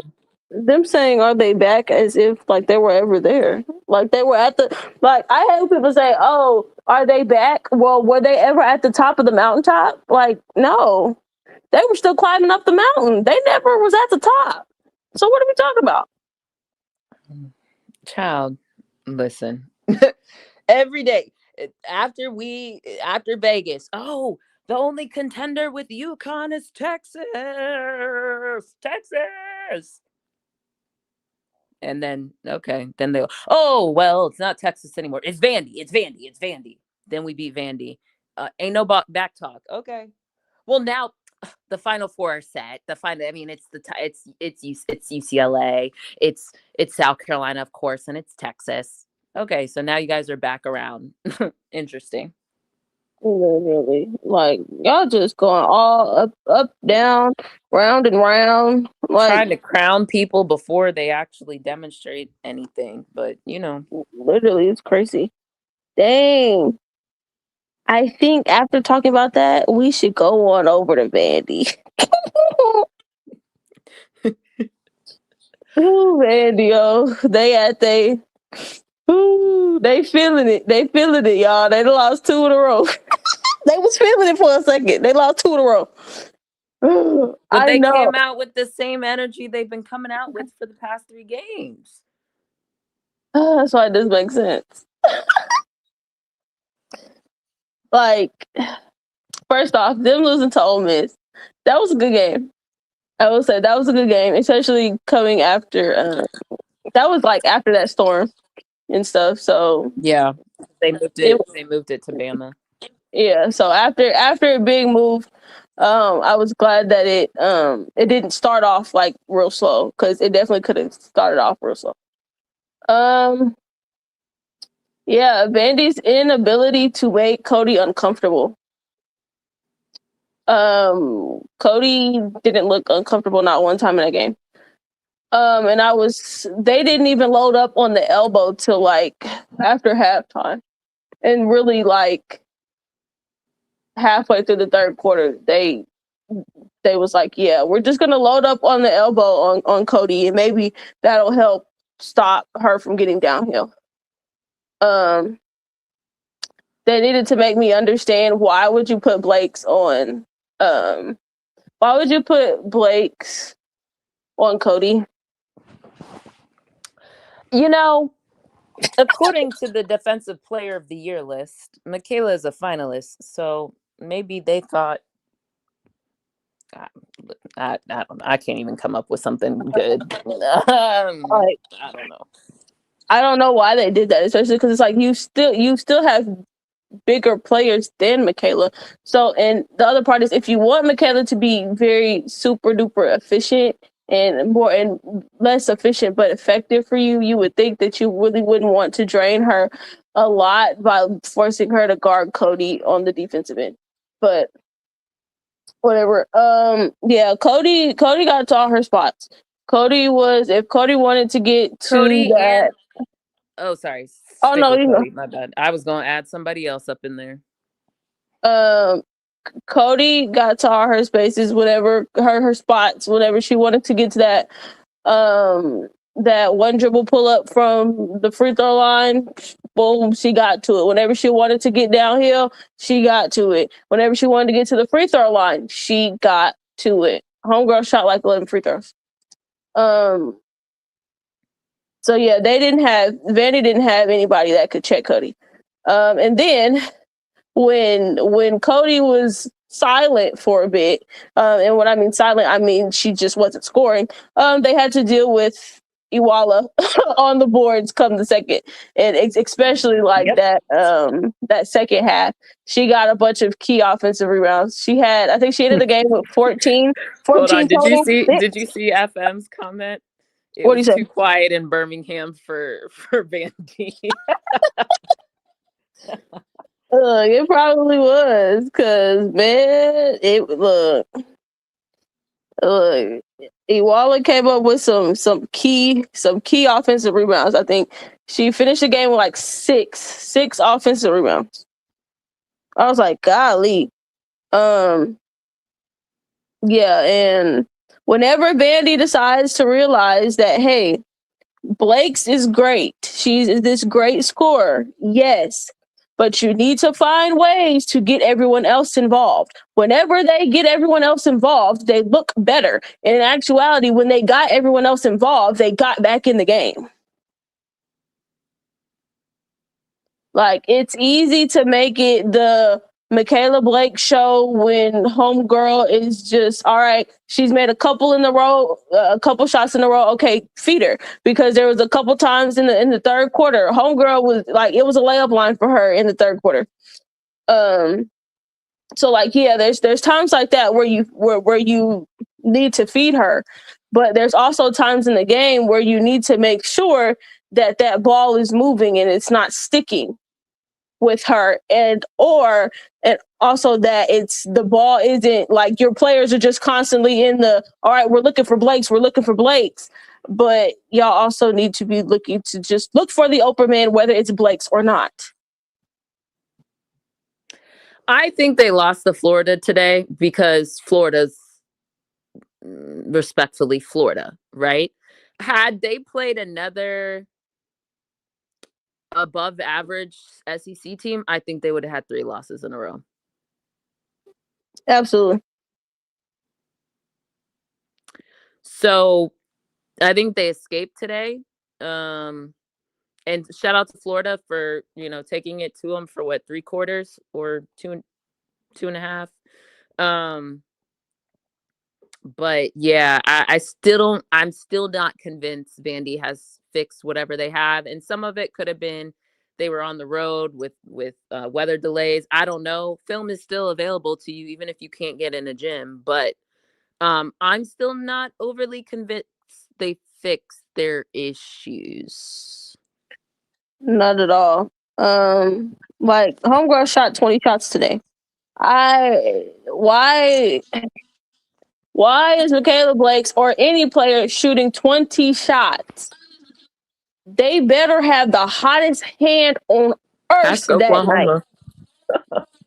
Literally, like 20 shots is crazy. Don't do that. And then the other thing that they're also not talking about when they're talking about, okay, Michaela is so great, but the way in which you're using her usage is whatever it is, but she's also turning the ball over a lot. She turned the ball over 7 times against Ole Miss. She turned the ball over 5 times against us. Like, she turned the ball over 3 times today. But it's just like, you thinking, all right, yeah, we're gonna give her the ball all these times. Okay, well, she's also gonna cough it up for you too. I don't know what the number was for Michigan, but I would anticipate it was high. Michigan was 5. Yeah. Mm-hmm. Yes, Michigan was 5. She's been at the month of since the 19th. She's been 5, 4, 5, 7, now 3. I was like, yeah, them turnovers are coming, and they're going to bite you in the behind, as you can see, because you lost to Ole Miss, you lost to South Carolina, and Michigan was close. Michigan was close, literally. And your turnovers is what also helped Michigan get back in the game. So it's like Aubrey also makes a good point. I was going to address this. I think part of the reason why Awala was able to eat is because their bigs, I don't know if disappear is the word, but or do they get tired? Well, that's the thing. It's like a little mixture of a little. I think there's a little misuse of people going on, to be honest with Shay. I think there's probably people who can give you a little bit more. Sasha got in foul trouble, so that didn't help. And the minute she got in foul trouble, I said they ain't got nobody to deal with Awala inside, Awala and Cody, and the combination of the two. I completely forgot ADR was on that team. Girl, ADR sighting, if they got to get an ADR sighting, you know they down bad. Right. No disrespect to her, but it just is what it is. Mitchell, I thought I felt like Mitchell could have gotten in that game a little bit more. And then Passat, girl, I don't know what the heck that was. Some girl, she got in foul trouble versus us, but I think this may have been the worst I've seen Passat play. And I not even gonna say worse, but just like unimpactful. Maybe the most unimpactful that I seen Passat play this season, at least, for sure. For the Florida game? Yes. Yeah. Our game, she just got in foul trouble, but I think part of that foul trouble wasn't an anomaly. It's because she was forced to play against people who can bang, against her. And I think it's funny because Passat and O'Neal kind of remind me of each other. Like, they both don't really want to be in the paint. They want to be shooting their threes. Mm-hmm. And Passat's a better shooter, but it disrupts kind of the natural order, if you will. But like it disrupts like what you can do. And if they're hitting shots, then sure, it's a mismatch. But then Jackalenga, Sasha, Passat, Mitchell, it's like they're all kind of not quite what you need inside. So it's creating an issue if you have people like Jackalenga and Passat camping out and not really being able to give you kind of that 1-2 off pitch, if you will, in the paint. So I don't think you solve it in season, but I think that's part of their challenge. It's showcasing itself as the SEC play continues, right?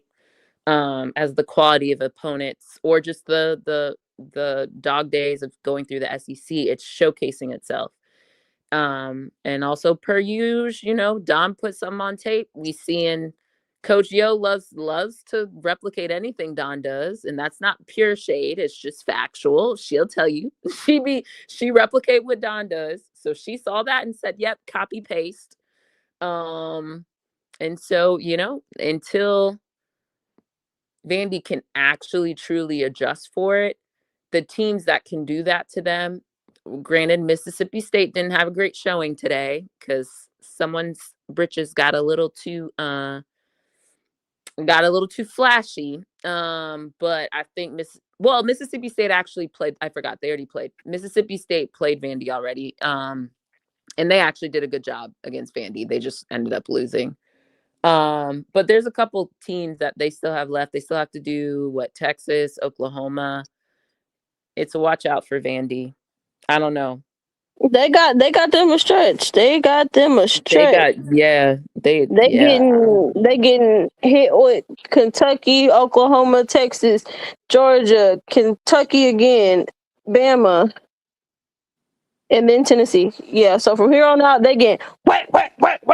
And if you ain't on your P's and Q's, you finna take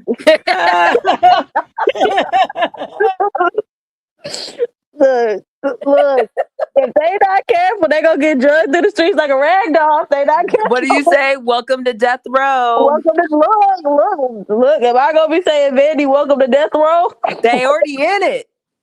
I'm gonna give them a second. No, I don't know. I'm so sorry. Yeah, you won Florida. You needed to win Florida, but they not out of the woods just because they beat Florida on paper. No. They get the welcome. No, they get the welcome to death row depending on how they play Kentucky. Because after that, because they get a break right now because they play Florida, so they get to breathe. When you enter death row, there's no breathing in there.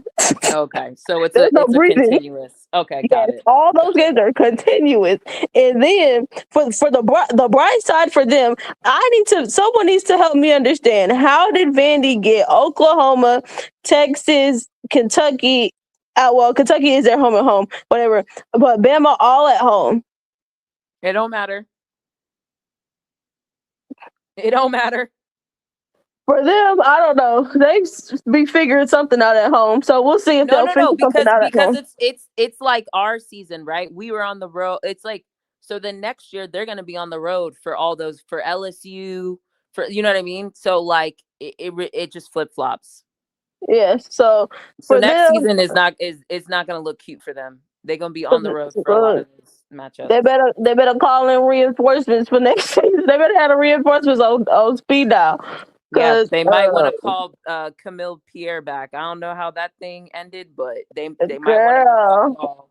It might be both of those sides might be ready to make Yeah, you know how you break up with someone, you go out in the streets and you like, you know what? Yeah, the streets are for me. Yep, look, I don't want to be a player no more. I'm not a player. Not they ready to spin the block. Hold up, wait a minute. Y'all know, hey, they might be ready to spin the block. That's it on the block. I done told y'all that now. Once you leave the block, that's it on the block. So if they left the block, that's it. You can't spin back. Now, if you stay I don't know. Up and down the street, in between the stop signs. I think they might need to reconsider. I think this might be a spin back. You can't spin back around.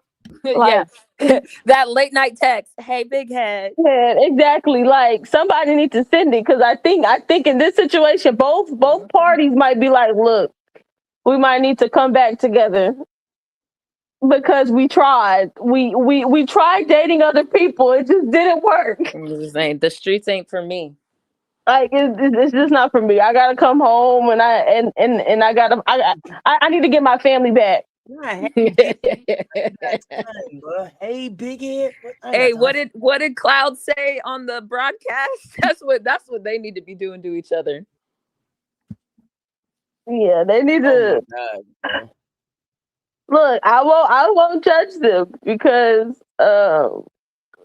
for Pierre, I don't think it's working out over there at NC State like she probably hoped. I think though, but I will say this. I think Pierre is showcasing her. I do think her value is clearly not that it wasn't at Vandy. I think if you watch basketball and she was doing the same things, it's just not resulting in wins, right? Yeah. She did a good job of showing that she wasn't the problem. Correct. She not the reason why NC State is not winning. That I'll say that. That ain't it. And she's done a good job. She's done a good job of trying to play through it and figure it out and still be there. Like she gives effort. Her effort is generally there. There's a couple things here and there. I'm like, not a good decision, but I'm not always the biggest Camille Pierre rah person. I'm gonna keep it a buck. But in this case, this kid been showing up. Now, come on, coach. He got a few things he need to figure out, but we're not gonna start right there right now. He also on that list. Y'all keep calling other people's names. I don't hear his name enough. Girl, I need the mass exodus so we can just go ahead and When I confirm called that. when I said his name, y'all was like, he ain't going nowhere. When I said Jeff Waltz, y'all said he ain't going nowhere. Although Jeff looked like he'd have figured it out. He got something to work for him. So I got to back up off Jeff. But it's a few. When I called their name, be like, oh, they ain't going nowhere. I don't know what you saying their name for. Yeah, They've but been there you 93 could years. say that about Wes Moore last year, but all of a sudden here we are, and we really seeing the fruits of his coaching labor. You can say that about what's my man name at Iowa State. Jeff, and I've been saying it about Bill Finley, whatever his name is. I've been saying it. Mm-hmm. I asked about him last year. He ain't going nowhere. He been there 39. No, that wasn't me. You didn't ask me. That was the chat. Because if you ask me, their names need to all be in there. All I'm gonna say is if the Baltimore Ravens can get rid of Harbaugh, oh yeah, everybody's job on the market. Nobody's safe. That man won a championship years, centuries ago, and that man got fired, rightfully so. So should nobody be secure, especially because you ain't got no chip.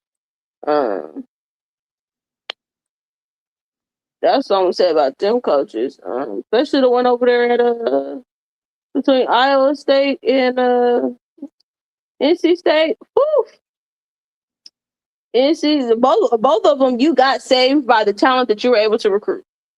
Now that your top ones that gave you some type of cushion, a little bit of safety, now that they're gone, oh, your seat should be heating up. Who else we got? Y'all want to talk this Tennessee, or is there someone else we need to talk? Oh no, let's go ahead and talk Tennessee because there's a lot to talk about with Tennessee. It's a lot to discuss. Rocky Top, man. I'm gonna talk. I guess I'm gonna weave in and out of the Mississippi State game and the UConn game, if y'all cool with that. I will say in totality, the same issues that showed up. Well, they've been the issues we've been calling out from jump. I was ready actually to come and not have a my bad, a mea culpa on Kim. I wasn't fully there, but I was at least going to give her credit that it felt like she had gotten her, there had been the right adjustments. Whether the team figured it out, whether they grew into her system, whether she peeled some of the things back, only to sit and watch Mississippi State and be like, what is this? I was ready. I won't say I was rooting for you because I wasn't rooting for you, but I was ready to come and say, I've seen some changes. I got to give you credit for that. But no, nope.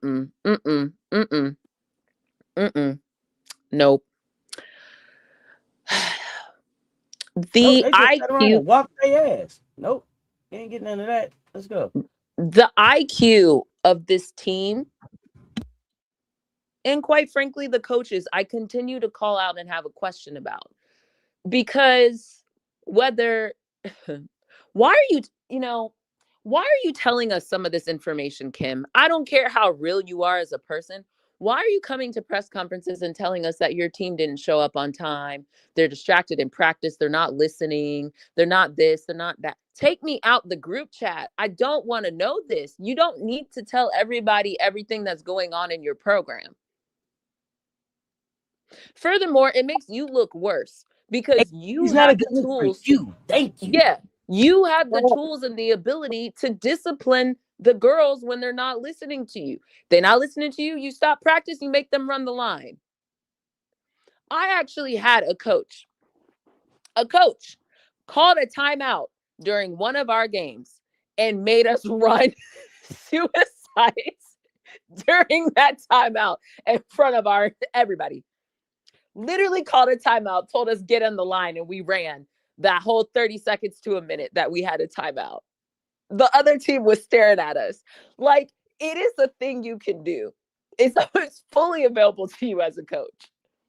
And I just don't love, there are ways to get them to listen to you or switch things up. You know what another option is? You play, or let's start with starting lineup, but you change your starting lineup. So I don't even pretend to make sense of it because of the whole math practice points you get, but whatever.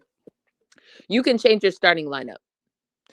You cannot play people. It's a choice, but you promise minutes and NIL this and hockey subs that, but it is a choice. You can put them deep on that bench and you get in the least minutes. Like, these are all things available to you. You're not going to class, you're academic, whatever it is. If they are not doing the things, you know what you do? Just like we had our little presser. So-and-so is not available for this game. Period. That's it. You ain't got to play all them. They not doing the thing. Don't play them. Like, what are you doing? It's giving homegirl wanted to call their parents, but calling their parents ain't an option. That she feel like she can use. So she was like, let me tell the media so maybe you can get to their parent that way. So I don't personally have to call the phone. Yeah, but it looks like the insane asylum. Would they be saying the inmates running the asylum or whatever? And I don't even love that, when you talk about Black women. But like, you can't have these girls run you. If anything, all it's showing is that she's not realizing is that Tennessee was too big of a job for you. That's too big of a program. Like. That's what it's looking like. It's looking like you don't know how to manage Absolutely. whomever is there. And I know that AD is looking like, golly, did I make the right hire? They are very much questioning it. Every time she opens her mouth about something, about the fact that she cannot control the program that they hired her to run. I hired you to run the program. So what are you crying to me for? That you can't run it. I've given you all that I can give you. I've given you the money to go out here and recruit these top players. So why are you still crying to me? She should honestly, she should ease up off of the overtime elite girlies. You only need 4 of them, maybe 5. And then the other 5 go get from a mid-major who can run the system the way you want it to run. Because now you in the press conference crying and whining and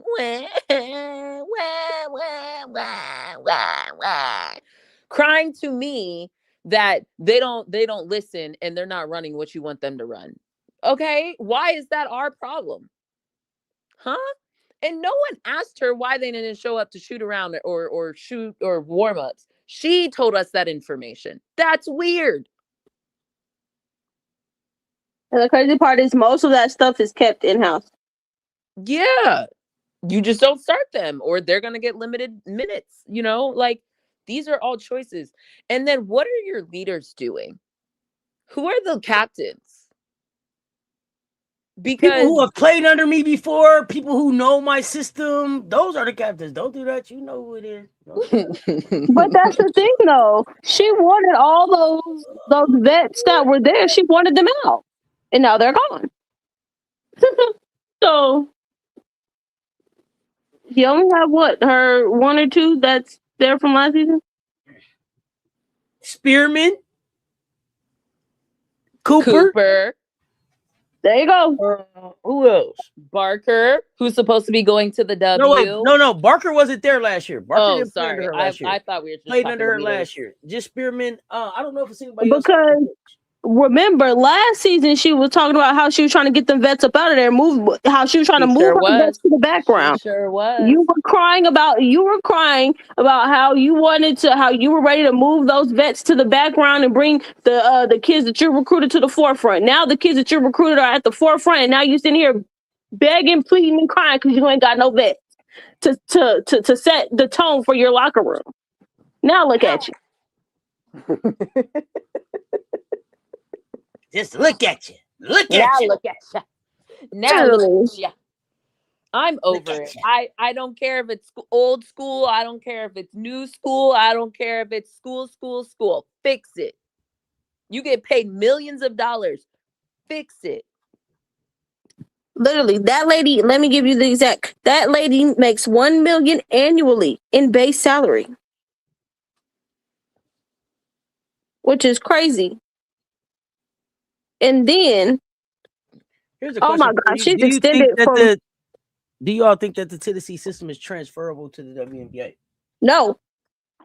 Well, not so fast. Sorry. A minute to think about it. God damn. Sorry, I thought you were asking this question. Well, I thought you were asking this question until I saw it pop up on the screen. Okay, that's different. Legacy, woodwork, restoration. Okay, so we've discussed this before, and we were called haters when we did our preview of the season. We specifically had this. I actually encourage you to go listen to it if you didn't. You can go through Auntie's playlists. There's whole baseline thing. Go to our season preview. Because we actually called this out, and I'm pretty sure one of them comments is still there. Mm-hmm. We were called haters, and we weren't hating. We specifically called this out. We don't see the transferability, yeah, of this, because this in and out hockey substitution, that's not what they do in the W.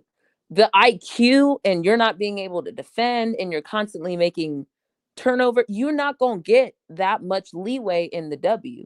If you do, there are a couple instances. You probably on a rebuilding team, but only so many people can be on the rebuilding team, and that's not up to you. So it doesn't feel like it's like the transfer of skills that is coming from this program.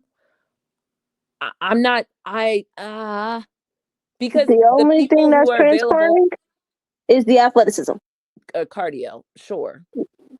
But what good is athleticism if you're not constantly on the floor to demonstrate it? Exactly. The best ability is availability. And if I can't put you on the court because I don't trust your IQ, then what? Because mind you, this is the same thing that happened for the UConn game today. They were shooting hella threes. They weren't going in at the beginning. Then they started going in, and then they stopped going in. And then you saw the final score. So the problem that I have is there doesn't seem to be any adjustment. There's like never an adjustment, good or bad. And I think that's the challenge that I see with Kim. And the Kim is almost like really stubborn. It's almost like, this is my system. I want to run it, and we're going to run it come hell or high water. You know what I mean? And it's just like, it's not working. And then you heard her today in her presser talk about, well, now we have proof of concept. Girl, it's halfway through the season. What you need proof of concept for? Also, in the wise words of Chloe Kitts, is it really the blueprint if you didn't win? Girl, you didn't win. So what's the proof of concept? You didn't do it all 4 quarters. So what does that do for you? You beat UConn last year. Your proof of concept was last season. What you need this season for proof of concept? I don't understand.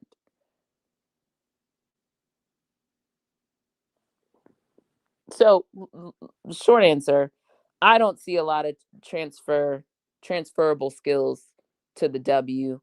1 or 2 people might, but the reality of the situation is Janiah Barker is, and she hasn't been in your system for the 2 years, but Janiah Barker is your person. And Janiah Barker is not necessarily the person that I have questions. Her body type is great for the W, but her decision making is questionable. It's not consistent. And we saw points of the time in the game where she hit a big 3, and there were points in time in this game where I was like, what are you doing? The lack of situational awareness is a problem. Is there a controlled system that she could play in? Like, we don't know, because she's if you don't get 5 skips, if we only give you 3 that you have to pick through, then you're better suited here. But how do we know? She's hop, jump, and skip. She's never stayed in the same system. I think, and the type of coach that Janiah would need they're definitely a player's coach. She would need a coach that is a player's coach. To be able to do with all the ups and downs that come with Janiah. Because there's not many coaches that are going to be, again, especially at the Dub, and they're not going to want to deal with, and not even just Janiah, but people that are going to come out of this Tennessee system, the things that they're going to be lacking in, and like IQ, feel for the game is going to be another problem. IQ, feel, like some coaches, depending on the team, they're not going to have a lot of patience. Okay, so let me ask you this: It's going to be an expansion team or a rebuild team? That's Janiah's hope in my mind. Oh, wow. Okay, let me ask you this. Well, at least you didn't say she needed, start learning Mandarin. Okay, listen, but here's the thing. I need Okay, to see if they extend rosters Don't do that. or Don't do not. that. No, But I I low purposely key didn't say think, it. but I I need low to see key if they're think, extending rosters. Okay, or not. let me ask you this. Let me ask you this question. Do you think that there are certain players in college that should forego trying to win a natty to try to match with a coach that can develop them? Like, hey, look, since your yes, skill set isn't really that you should be trying to get a natty, you should be trying to play for somebody that can develop you. yes, I would argue. Sorry, go ahead, Brittany. there's only one team is going to win the natty every year. Only one team is going to do it. So you should be looking to go to a team that is going to, and specifically to a coach that is going to develop you and prepare you for the next level, while also that is able to also win at the same time. For some people, they're able to do that. Speaking of proof of concept, there's only so many that have that proof of concept, even just development. Yes. How many developing coaches are there in basketball, in women's college basketball right now? How many?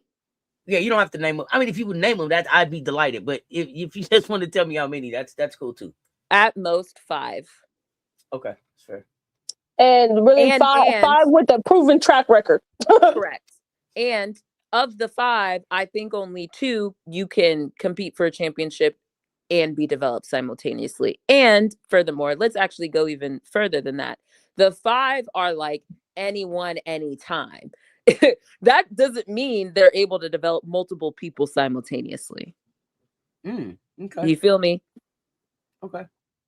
Yes, and I think some of these players, the realization for some of them doesn't happen until like senior year or junior year, where it's like, okay, their junior season's wrapped up, and it's like, yeah, now I'm going to get in the portal because now I want to go somewhere that's going to develop me into being ready for the WNBA. When development doesn't just happen in one season. Correct. You're not developed in one season. And the way that people keep moving, the people in the portal, there's only really 2 teams, and they're the same 2 teams that can compete for a championship, have been able to quote unquote prove development out of someone out of the portal. And I actually think with a player like Janiyah, I think she'll work well on an expansion team, but specifically an expansion team that has like those proven veterans, like a veteran like Tina Charles. Not specific, because you're not going to get Tina exactly, because Tina's probably just going to stay in Connecticut. But and how many Tinas are there? Not a lot. Not many. Because the other part is you still have vets that are still. A lot of the good chunk of the vets in the dub are still playing to still play basketball. They're not playing to really teach. They're playing because it's like I still have the ability to play. I can still play to the top of my ability, and I still want to compete, and I still want to win a chip.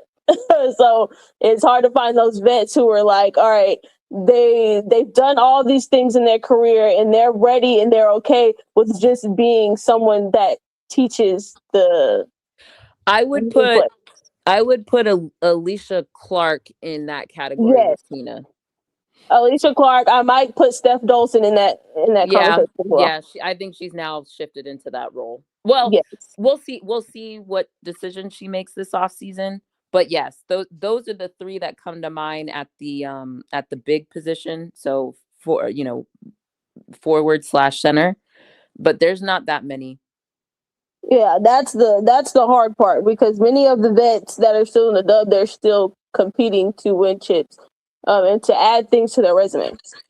Right. They haven't won a chip themselves and are now trying to get that, or there's not that many who can be on a champion mentoring, if you will. And granted, Tina hasn't won, but I would say Tina is in that category of being able to like mentor like a championship mindset, or at least a longevity in the career mind in the W mindset. But there's not that many. Emma Cannon might be the other one, but I think that's more from like a journeywoman perspective. But yeah, there's not many. There's a handful. Like, I think some of these players need to realize, and specifically the players who are playing to get to the dub, because yes, not everybody in women's college basketball is playing to get to the dub. Some of them, they're playing basketball because they love basketball, but they know that once this is done, they're going to a 9-to-5, like everybody else. Or across them seas. Or overseas. One of the two.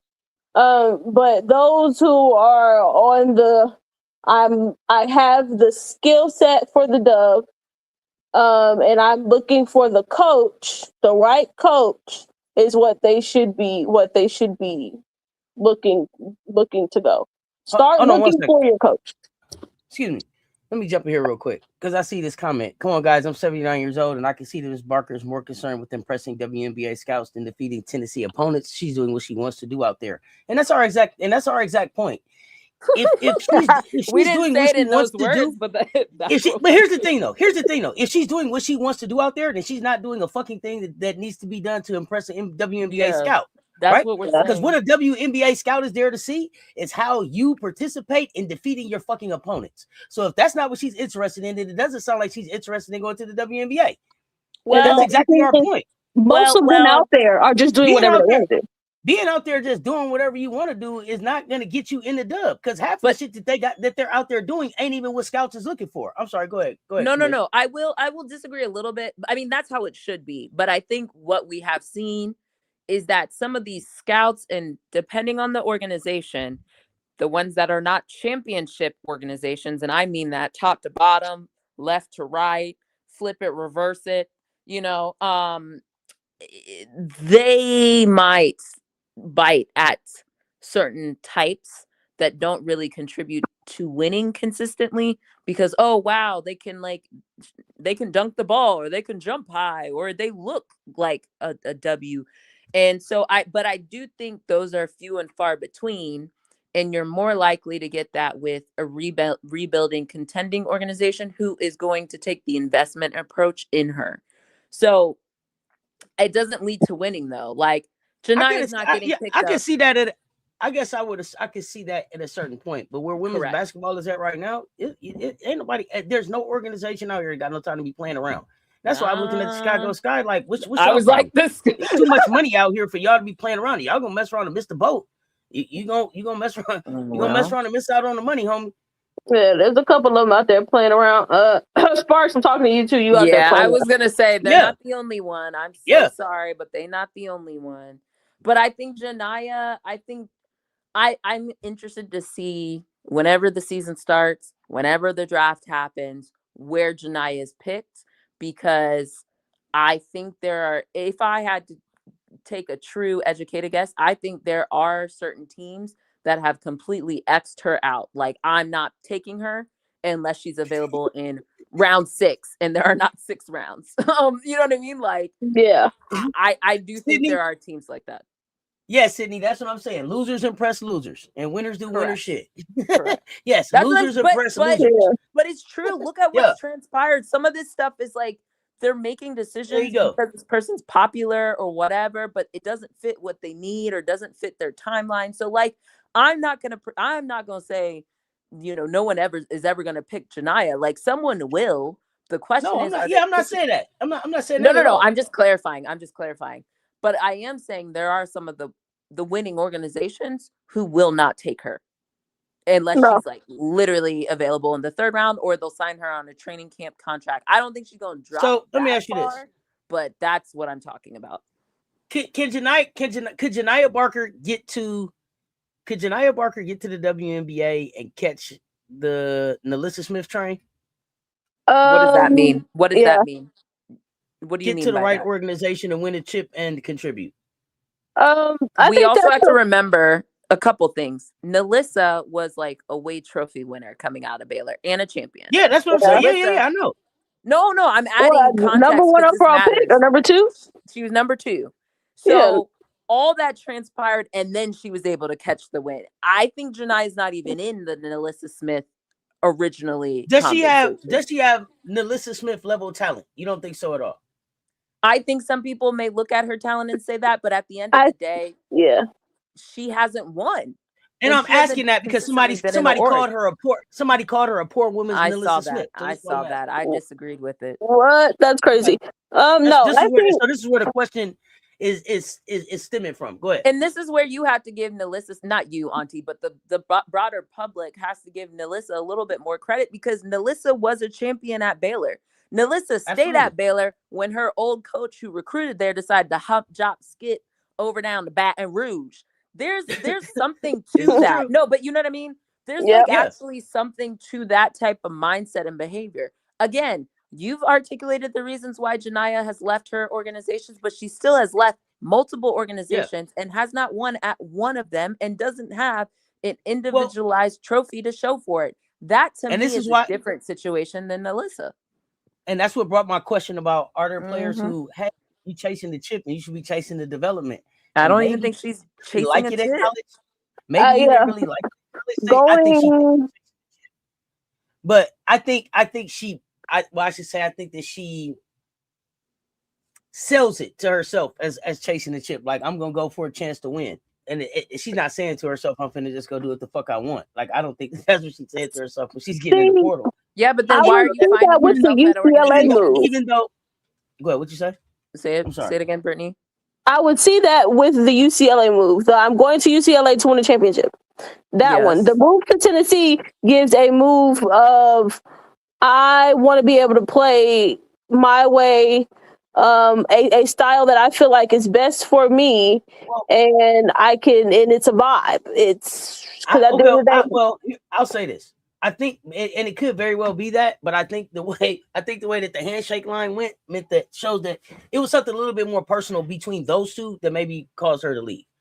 True. The way she project away, there was some, I would say broken trust. It looked like in that moment, regardless of like she shook her hand, but then was like, come on now, don't. I'm not even gonna play. I think it's the picking Tennessee specifically. I'm gonna shake your hand and I'm gonna try to do this thing, but I'm not gonna hug you and I'm not gonna put no airs on. So don't try me like that. Go ahead. Here's the thing: she should have followed her Benedict turncoat friend, London Jones, and gone and taken her ass to Southern Cal.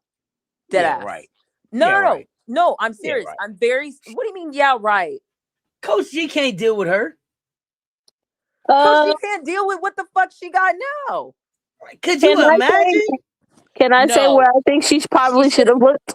She should have considered going down the street and staying in Southern Cal. The reason why they have more, I still think it's an open. You can clearly do what you kind of want to do with Coach G, low key.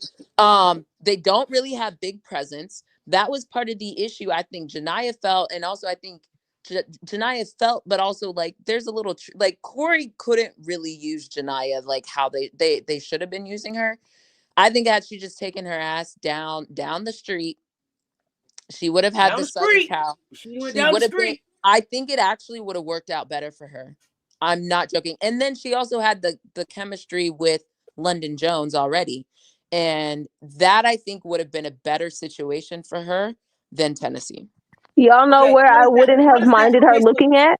How does that play? How does that play in the locker room with the freshmen that are coming in there and stuff? It doesn't. Jazzy and them.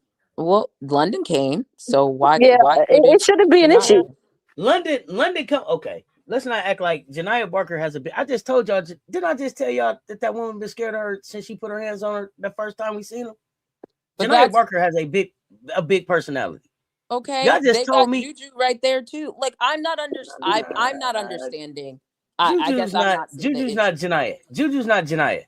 Okay, but I don't think that Juju do business like Janiyah do business. Can I say a coach that I think? Yeah, go ahead, Brittany. I still think she could have gone there. I don't think I think part of Janiyah's issue is who also is in the locker room with her. I'm gonna just say that. But that's something you should be self-aware about. That requires EQ, so. A place that I thinking that specifically a coach that I think would be able to work well with Janiyah is maybe Coach Yo. Definitely. Coach Yo should have, yes, Ole Miss should have been an option, especially with Ole Miss already saying that they were going to really try to play. I think her and Cody could have worked because Coach Yo is the one at the helm of it. I think those are two temperaments that I think they can clash, but there's an opportunity that those two could be thick as thieves. Two temperaments that could be thick as thieves that you hate playing against them. I'll give you this. I'll walk with you here, right? Because Awala would have been the 5 still. Barker could have been the 4. And Cody would have been the 3. Would have been the 3. The problem that I do foresee is considering where she already came from Texas A&M, and speaking of programs not investing in their women's basketball, I think that would have been the issue. And Oxford, Mississippi, and their ways. I don't know. Yes. I just have questions about that component of it. I would just hope that with it being Coach Yo and a Black woman at the helm, she would be able to ease her a bit. Being in Oxford, Mississippi. So that's I wouldn't have minded her going to Coach Yo, because I think, and especially Coach Yo had Shakira. That's facts. I forgot about Shakira. She had Shakira. She had and Shakira. Actually, if anything, Janiyah wouldn't be too far off from the Shakira archetype. That's true. I'll give you that. So for Coach Yo, y'all think that Janiyah Barker is Shakira Austin in the W? No, we're talking about no archetype. Just not saying she's gonna be as good as Shakira Austin, because I think Shakira Austin, the other part is I think she's gonna take a jump. The jump is coming in this whenever they figure out the season stuff. I think she'll take the jump, assuming health. Yes, that's the thing. Assuming health, I think she makes the jump. But I think Shakira is who she should model her game off of. I don't think I see Janiyah as even if it's like a hybrid center. I don't see her anyway. But I hear you. I forgot Shakira was at Ole Miss for a hot second, or University of Mississippi. So yes, that actually would have worked. That would have worked. That would have worked for sure. So it would have been a little interesting. I think I don't mind Janiyah leaving UCLA. It made sense why she left UCLA, but making the move to Tennessee just did not make sense. If this is first off, if it's a development conversation, doesn't make sense. If it's a championship conversation, doesn't make sense. So it's like, what is the move to Tennessee for? Because Tennessee gave a nice bag? Okay, I understand that. Maybe the vibes that Tennessee was giving, because Tennessee was giving, after the way in which Tennessee ended last season, Tennessee looked like they were going to come into the season with a whole bunch of energy. Like, are we sure that she didn't get tapped on the shoulder? She might have gotten tapped on the shoulder, but either way, it's the going to Tennessee specifically. Still could have gone down the street. Yeah, they lost everybody. But there was space. Okay, but just because it was space, were you welcome? It's one thing for you to be like, it's a seat at it's one thing for you to be like, it's a seat at your table, and it's another thing for me to be like, I don't want you to sit at my table. But okay, I'm trying to understand. Well, I don't want to go down this, but my thing is, if London Jones could go there, I don't understand why Janiyah wasn't an option. That's what I think.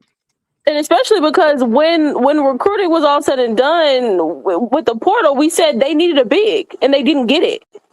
When they didn't get Sarah, because she went to UConn. So it was like, all right, they need a big regardless, whether it's center, power forward, whatever, you need a big. And they could have went and just said, hey, come on, Janiyah.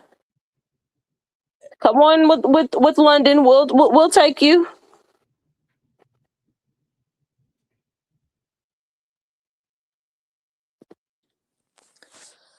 Do we have anything else to say about Tennessee? I think they were their issues for the UConn game were on full display, the good and the bad.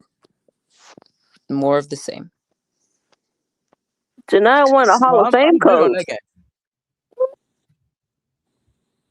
She won a Hall of Fame coaching. Okay. Who's fame? Who's Hall? Literally. Who's giving her that? Because she's not getting that over there in Tennessee.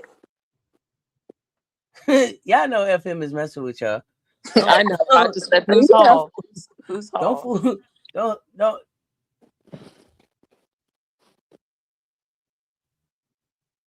Damn it. No, that was all. I didn't have nothing else on that game. I mean, other than I think, and I think we talked about this before. Like the Tennessee has to figure out what they're going to do when they have Pardo on the floor. Like they have to figure out what they're going to do when they have Pardo on the floor, because I just felt like at times she was just getting picked on today. She was too small to be able to compete on defense in some spots. So I don't know. Well, offensively wasn't that much better either. And you know what also makes it a question that doesn't make sense? Oh, let me go look at her line. I thought she was dropping threes today. Was she off? Hold on. Let me go check her out. What also doesn't make sense is why in the heck are you recruiting Special K when you have the Paldo twins there? Are you recruiting Special K or is Adidas recruiting Special K? I don't know. Whichever one it is, it doesn't make sense. They appear to be one and the same these days. So well, either way. Could you absolutely see? Well, could you see a place where she would try to run them all three together, the Paldos and Special K on the floor at the same time? I think that's a very bad idea, but go ahead, do it if you want to. Would she try it? I wouldn't put it above her. That's what I want to know. Would she try it? Do you think she would give it a shot? Could that be I don't see her putting even the twins on the floor at the same time. That hardly happens. But then the other day she said Mia and Maya came to play. Remember? She did, but so, the time didn't reflect as such. I don't know. Yeah, so it's just see, the masters don't be mathing. Did you find the stat line for today, Auntie, or do you want me to read it to you? I can read it to you. Oh, go ahead. Okay. I was waiting on ESPN to load up, but if you got it, can you still hear me? Because sometimes when I change windows, it cuts out. Okay, so Mia Paldo, 25 minutes, 5 points, 2 for 9 overall, 1 for 6 from 3, 2 rebounds, 4 assists, 4 turnovers, 2 personal fouls. Wow. Okay. Yep. So I don't know what game you were watching today, but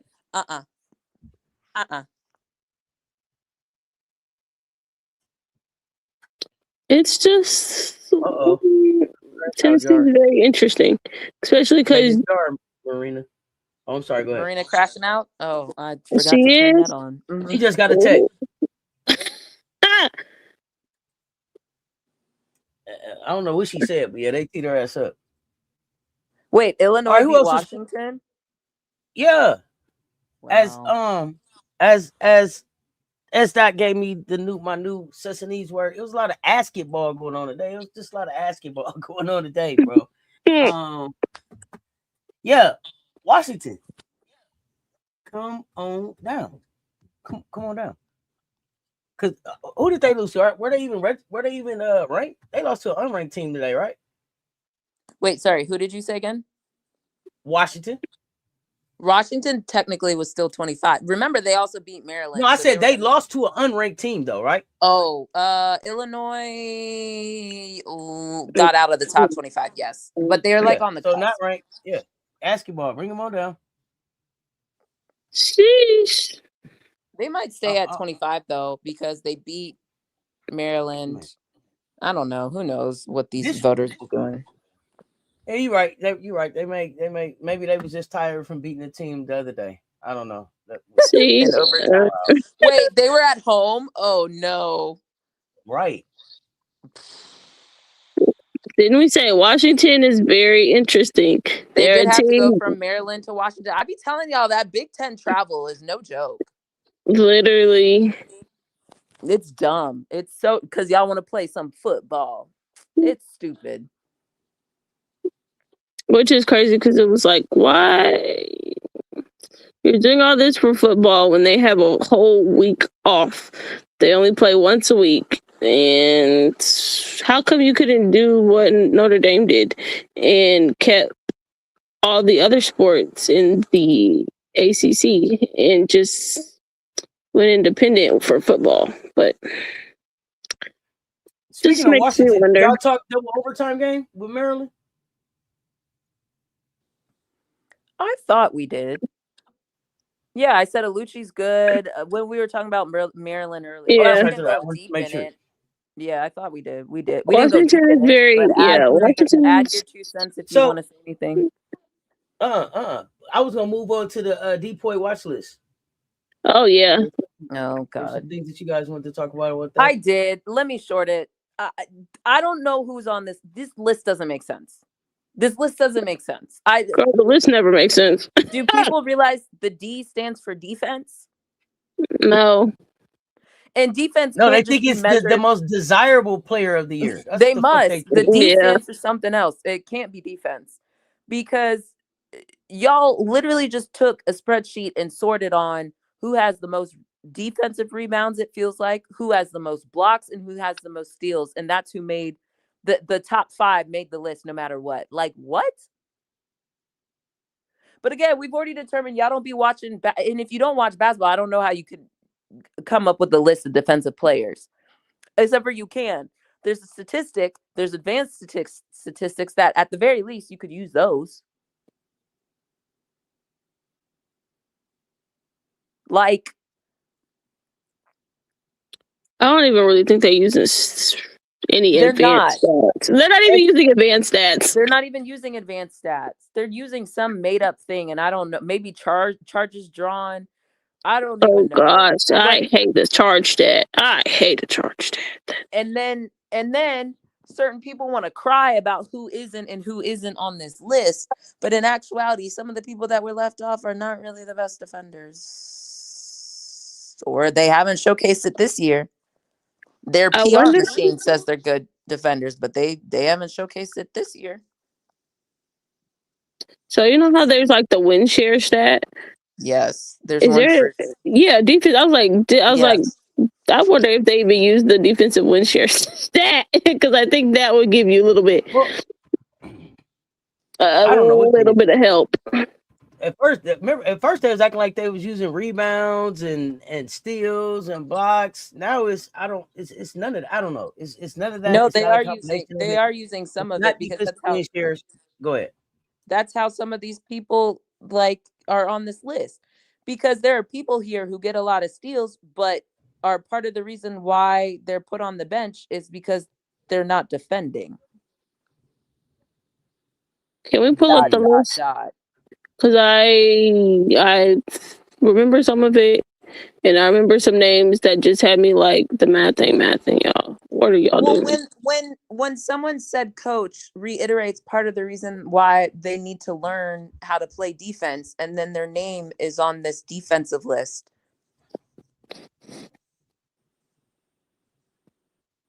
Like, I think, like I said, okay, so here we go. KK Arnold from UConn, Reagan Beers from Oklahoma. Why is Reagan on this list? Yeah. UCLA. Michaela Blake's Vanderbilt. Why is Michaela on this list? Respectfully. That is a respectfully, but why is she on this list? Keep going.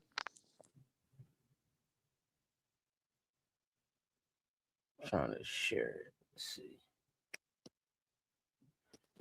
Madison Booker, Texas. Kennedy, Cambridge, Ohio State. Talasia Cooper, Tennessee. Questionable, but go ahead. Julia Dallin, Portland. Jazzy Davis. She has a lot of blocks. The Portland girl has a lot of blocks. That's why she's on this list. Joyce Edwards, South Carolina. Toby Fournier, Duke. Madison Francis, Mississippi State. Malaysia Fuwali, LSU.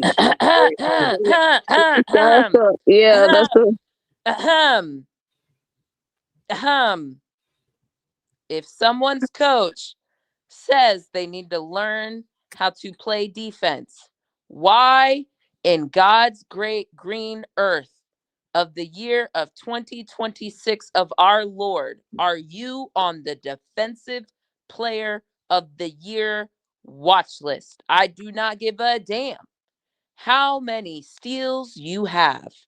If your coach says time and time again, you need to learn how to play defense and you will be supposedly in the game more. Why are you on the Defensive Player of the Year watch list? Okay, carry on.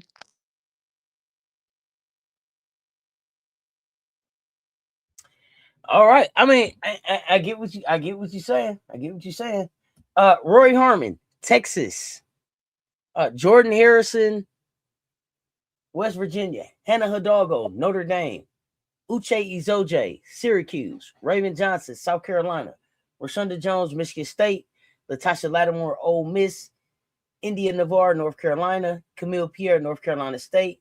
Nyciera Pryor, Texas A&M. Clara Strack, Kentucky. Sarah Strong, UConn. So, I'm sorry, just for clarity, the only LSU player on this list is Malaysia Fulwiley. That's correct. Interesting. Dang, Rashard ain't on it? The only player from LSU on this list is Fulwiley. Repeat. The only player on this list from LSU is the person who just transferred there. Let that sink in.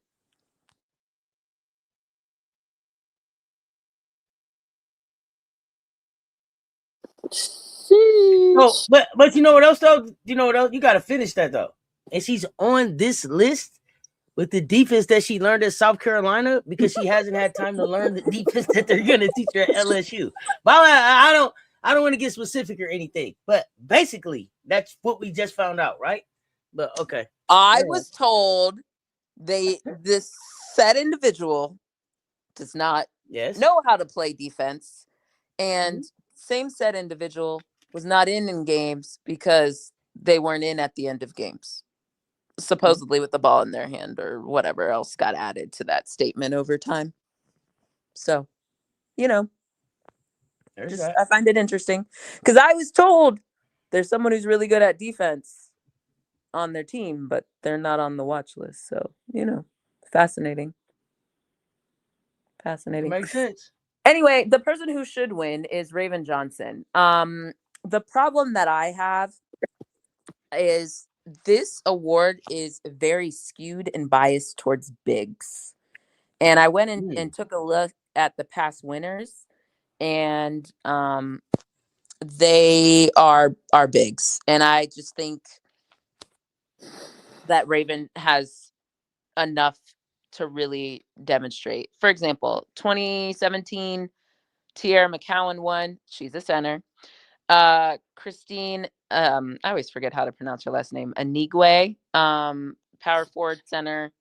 Then Dee Dee Richards won. She's the only guard that's won it in the past 10 years, shooting guard. Then Natasha Mack won it. Strong, small forward. Aaliyah Boston won it. I forget why there's an asterisk there, but she won it. And then maybe she was unanimous. Anyway, Aaliyah won it. Then Aaliyah won it the next year, and then Cameron Brink, and then Lauren Betts. So there's a trend here, and that they, in my opinion, value blocks a little bit more than. Well, this is also this is a conversation though. This is the same conversation that's being had in the dub. The voters are struggling on how to look at guards defensively, because it's easy for them to look in, because most of the time for guards, their stats aren't going to be rebounds. Their stats might come in steals, but the other part about, I hate the fact that people look at the steals thing, because steals isn't a adequate show of how good they are defensively. That just means you can you play the passing lanes well, and or you have good Most of the time, it's passing lanes. Most of the time, you can play the passing lanes well, but most of the time, the people that play the passing lanes really well, that are high in steals, they give up a lot of backdoor passes as well. Most of the time. Right. Um, I wish deflection to if it were deflections, I would probably yes. like that a little bit more than steals, because steals also require that you get the ball. I can deflect and it doesn't translate to a steal, but it goes right to my player, or it goes out of bounds. Like, you know what I mean? Like, a block can go out of bounds. It doesn't change possessions, whereas a steal has to change possession. It just is like one more step than a block is. And for that reason, they don't equate. Yes. So it's them needing to find ways to acknowledge that these guards are also out here playing defense. And then just the other part about it is defense for guards is really hard, especially in a day and age where the offense has so many things that they can do. So many rules that help them compared to the defender. They can't even barely even hand check now. They've now gotten to the added in this year back in where they could do the little hot stove touches. But Raven keeps getting called for them. Apparently she's not on the stove hot enough. She don't get her hands off. Raven keeps getting called, and she's like, "Wait, I thought we could do." Yeah, but I will argue the W is different than. The W feels a little different for me. If this is where you were going, where maybe this isn't where you're going, but the point about more of the bigs are getting the defensive awards than the guards, but it kind of makes sense to me because the better players are still at the post position in the W, whereas for the college game, quote unquote, the better player, like you look at the mid-year watch list, and 60% of the watch list to 65 were guards. True, but I also think for the dub there are some guards that do play. Yes, they do. Yes, so that because I know that was one thing that they were upset about. The guards were upset about, because it was like, okay, well, now that we've gone positionless, okay, well, now you have your end of the year, your when you look at all the players that are on the defensive first team, okay, all of them are forward centers, and there's like one guard. Yeah, so, or Gabby this year. But that's what I'm saying. Like, I hear that, and I still wish there was a stat that gave you a better indication, or a primary ball defender. I think that's actually where Raven, I think, is winning. And Raven is doing it on a multitude of positions. And I think that's where there's literally no one else at the guard position who can say that they've had to do it on a multitude of positions like Raven. As much as people like Rory and her charges or whatever, and she did some good stuff today against Oklahoma, which we didn't talk about, but the uniqueness is Rory can't guard bigger than the two. Raven can't. And has and did on supposedly the SEC Player of the Year last year and whatever. And so this is why things like this, when it comes to like awards, where I'm just kind of like, when it comes to award season, I think award season needs to be voted on by players rather than the media, because the media is going to watch whatever the media is going to watch. The media might not even be understanding what they're watching compared to the players. The players have played it. They've played against these people, or like, I wouldn't even mind if it was like if the voters were dub players, international players, and coaches, and you just cannot vote for people that are that played at your school. I would be A-okay with that, because then I'd be able to say, okay, well, at least this is being voted on by people that are understanding what they're seeing, because the media continues to not be able to understand what they're seeing. And our question is, are you not understand? What is your bias? What are you getting out of this? So how big is the bias? Because at the end of the day, everyone is going to have their bias. But I would hope that someone that has played the game at that collegiate level, they'd be able to say, okay, yes, there's a little bit of bias, but they'd be able to put the basketball first. Well, the NCAA can't even figure out who's eligible to play in college. So, you know, we're asking a lot. We're asking a lot, but you know, I digress. Anything else, Auntie, you want to add to this Defensive Player of the Year, or Brittany? Anything else you want to add to it? Otherwise, I'm good. I just like feel Sydney. I do like Ravens Sydney's should be idea at the of top. adding deflections as a defensive stat, forces the offense to start over, forces rush plays, shots, causes offensive confusion. Between deflections, how many possessions has this player played on that player, and what is the field goal percentage? I think those are things that they should also look at as well. So, Sydney, you like my idea of deflections, which is what I was saying earlier. Like, yeah, it's not representative. Like, it's the whole problem. Like, that's why I don't like steals, and blocks they're not holistic stats. It's they need to advance. It's time for, okay, y'all want to be all about stats, this, that, stat. Okay, advance and put that stat in there. Please and thank you.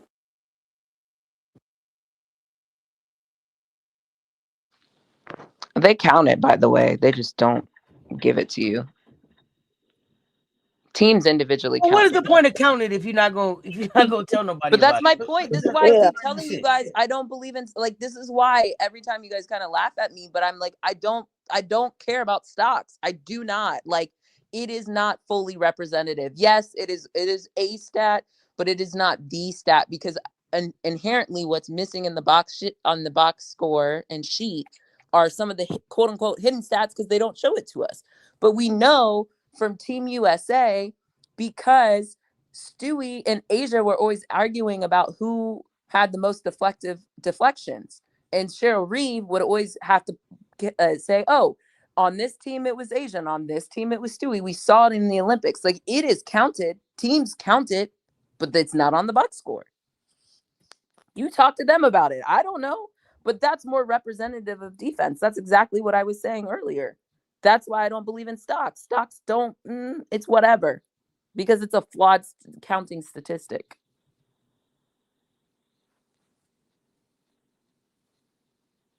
But unfortunately, that's what we have. I mean, there is a primary defender stat, but you got to go into the advanced analytics for that. But all I'm saying is Raven should be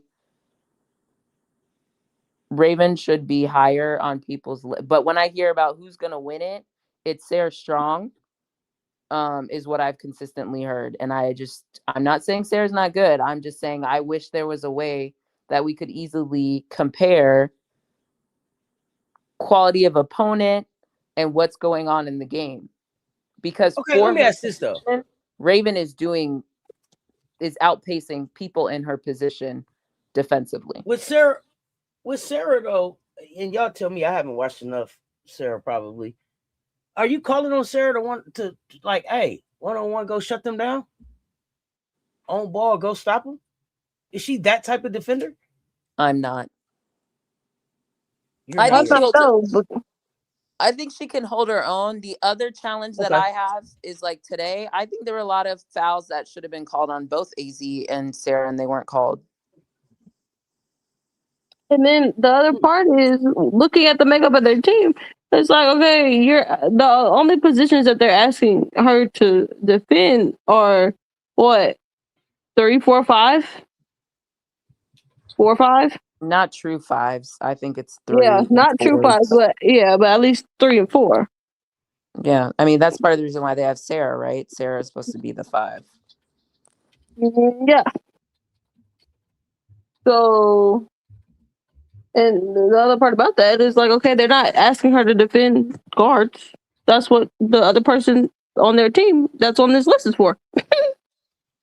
I just don't think, I guess I'm just calling what I want to call into question, and this is no surprise, because if you've listened to me all year, defense is not something you can just look at a box score.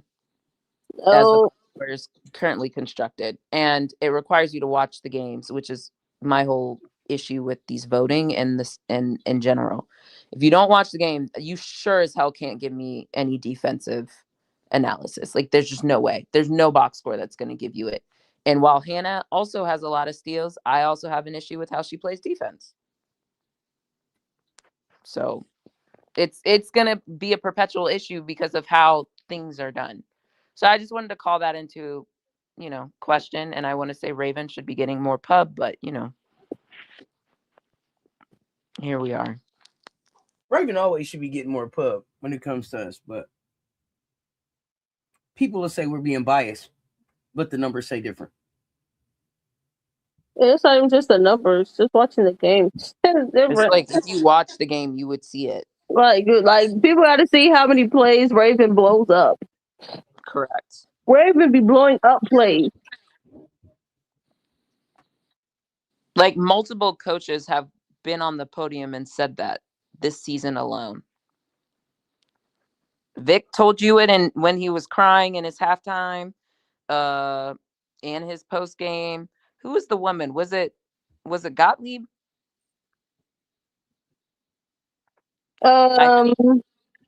Kara kind of alluded to it. I don't think she said Raven's name. You got me on that one. It was a woman, and she specifically said, and it wasn't Finley's shadiness. It was definitely a woman, and I want to say it was somebody in the SEC. It might have been Shay Ralph a little bit. There was someone who specifically called out Raven and said Raven, it disrupts. It was I think it might have been Gottlieb. It's definitely a woman in the SEC though. It's someone we played recently, but was it Bama? Oh yeah, it could have been Curry. It could have been Curry.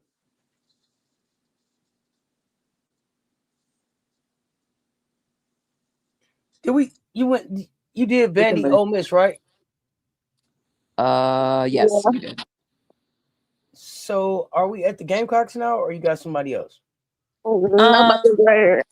We can just move on. Oklahoma, Texas. I don't really have much to say. No, I don't have much. I don't. I really don't. Like, said enough about Oklahoma. I still don't. That's it. We have an L in our column, but Oklahoma, I mean, they fought. Good for them, but I also think that's a little bit reflective on Texas, too. It's just, I don't know what to make of a lot of people right now. But, Oklahoma. Well, I mean, this was a game that Aaliyah didn't finish on the floor. Like, she had a freshman game. She had to sit down, correct? She's had multiples of those, but yes. She will shoot them out of the game. And as Brittany said earlier, which I agreed with, why is anybody shooting 20 shots a game? This has been always my issue with Chavez. I look at the box score and I see she shoots more than Peyton. And Peyton, an example like today, Peyton only had, I think, like 9. I forget her attempts, but she was like 5 for 5 at some point in the game, or 3 for 3 with like 15 points. But like, or 3 for 3 with 9, 15. I don't know. It was a lot. It was like a high efficiency. And maybe it was 5 for 5 with 15. But she had a ton of points. She was efficient.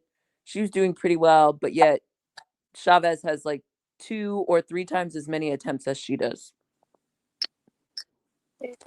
And this continues, which is why I said the way in which she played and the way in which they specifically played against South Carolina was a one-off. Because I am not one to believe that a person that chucks shots is just going to magically stop chucking shots after one game or after 2 games. It doesn't work like that. In part because of the way in which they see the game. So for her to fix those type of things, that would require her and the coach to work on that over the off season, because it takes time, because she has to be able to see the game differently. Because right now she thinks she can make every shot that she takes. Or she thinks that every shot is a good shot. So you have to teach her what shots do you want her to take? What shots do you don't want her to take? What are good shots? What are bad shots? She has to teach her that. But in the very beginning, she wasn't telling her that. Now that you've gotten to this point in the SEC season, now after that 3-game losses, that 3-game loss streak, then you wanted to sit there and tell her you didn't want her to shot chuck. You wanted her to take these type of shots, not those type of shots. You should have did that from the beginning. So now you've gotten to the point where, in part, you've seen her do it once because you've seen her do it against us. So now your expectation is that she's going to do, like, okay, now you need to continue to do that. And here comes the Texas game. And what is she doing? She's back to doing her shooting you out of the game. So now she just decides to go with, okay, yeah, you need to come sit next to me. But the other part about it is, you should have did this earlier. But hey, like, had they had that conversation earlier, she probably wouldn't shoot as many shots as she shoots, and specifically as bad as shots that she shoots. She would be seeing a difference Correct. by now if they nipped it in the bud in the beginning.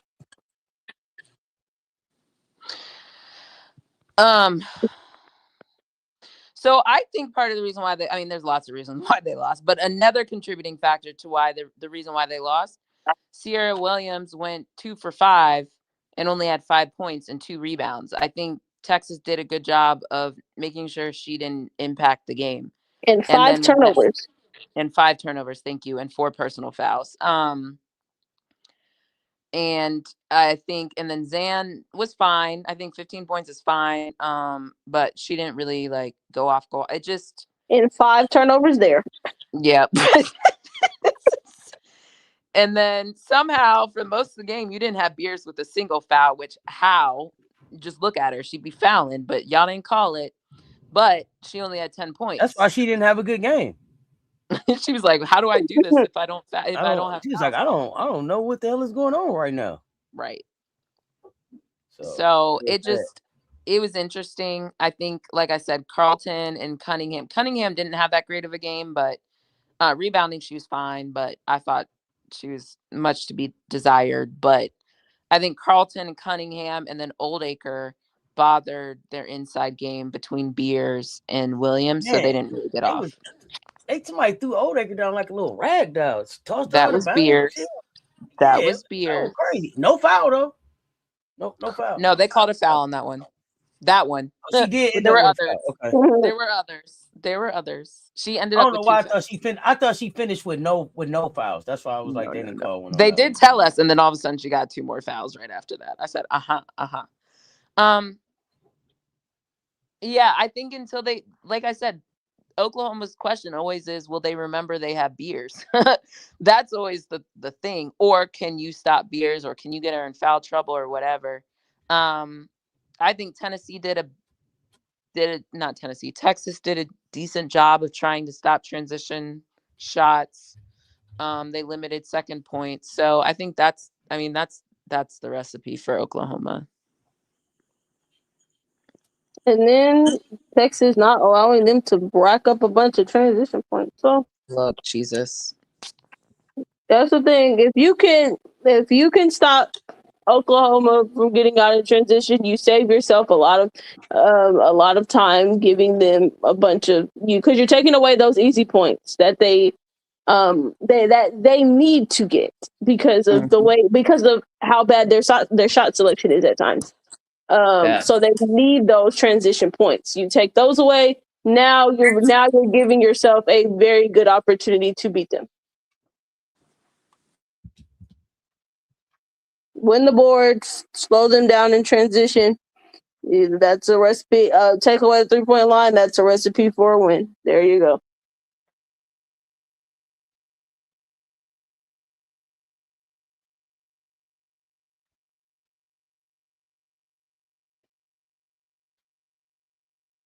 Yeah. Anything else y'all want to talk about on them? No. Too many outside shots and didn't make one. Not Beers is country strong.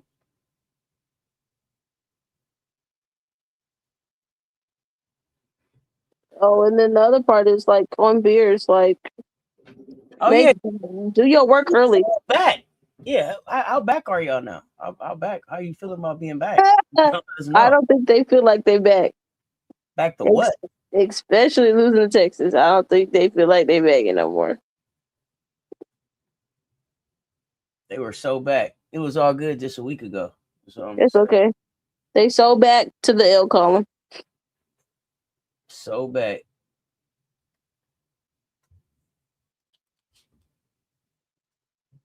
Y'all know how I feel about the Oklahoma game. Let's move on before I say my things. I'm trying hard to bite my tongue.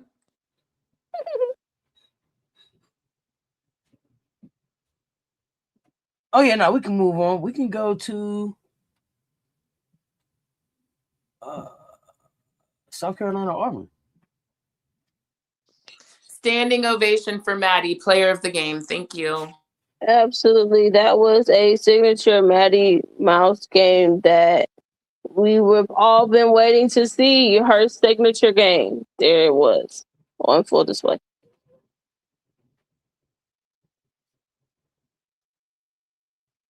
She was a pest defensively, which is exactly what I asked her to do after Oklahoma. She's had 2 good defensive games in a row. Clearly with Michaela, well, she did what she could against Michaela, and she did it for a long time. So that was sufficient. She held serve. Then the minute she got into Auburn, she turned that energy up. The spark off the bench we needed, gave us energy, got in the passing lane, deflected, got a layup. Boom. No notes. Good job, Maddie. Perf. Absolutely.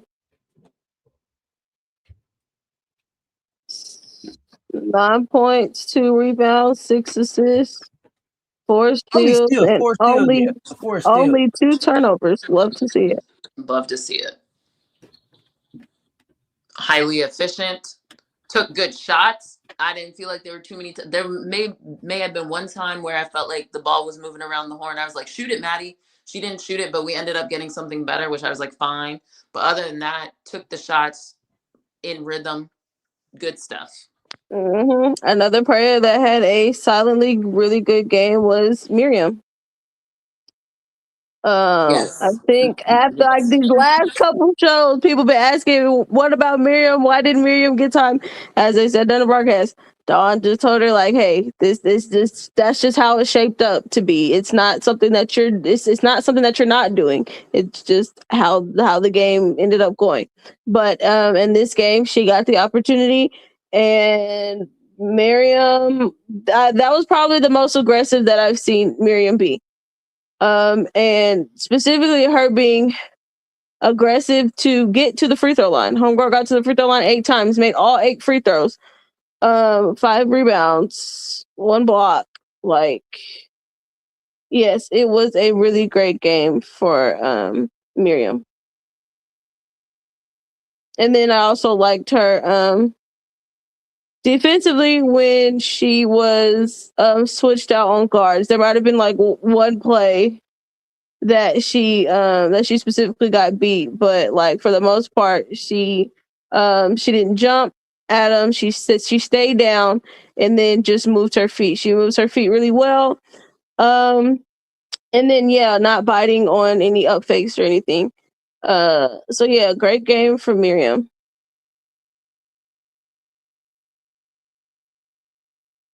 Definitely enjoyed Miriam's work. Also enjoyed Wyla McDowell getting some run. I thought that was a good showing for her.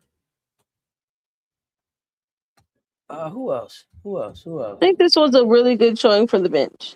This was a really good showing for them. What did our bench have? Like 36 or something? Was that this game? They had a good benches. Isla. All of them are running together. So I think everybody scored who got in. So by definition, our bench would have been close to They did a really good job. Got in some good minutes. The starters,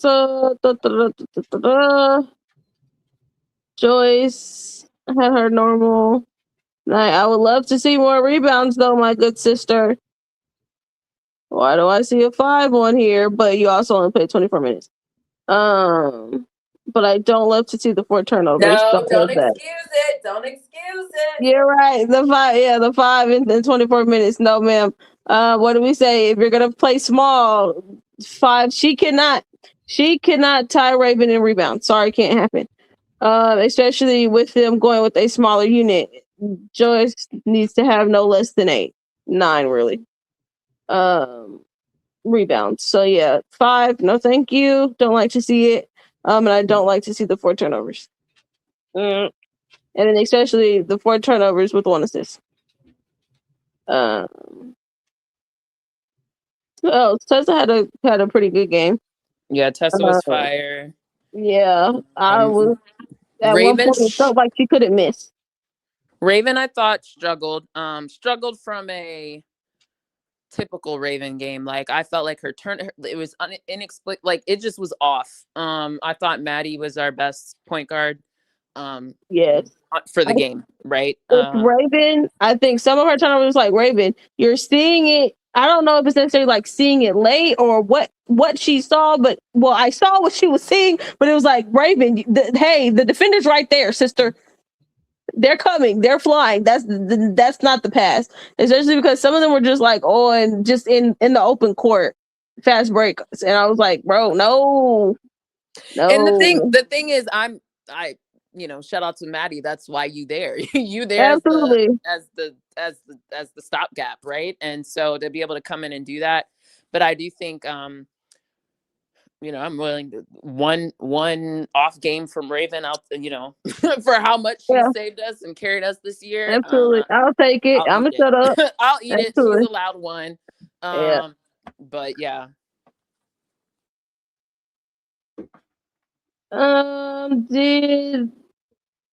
Did Dawn say anything about Gotti and Latson? She did in the presser. She said that Latson was feeling under the weather, so she took her out. And she said for Gotti was in a lot of pain, but we'll see. Okay. Yep.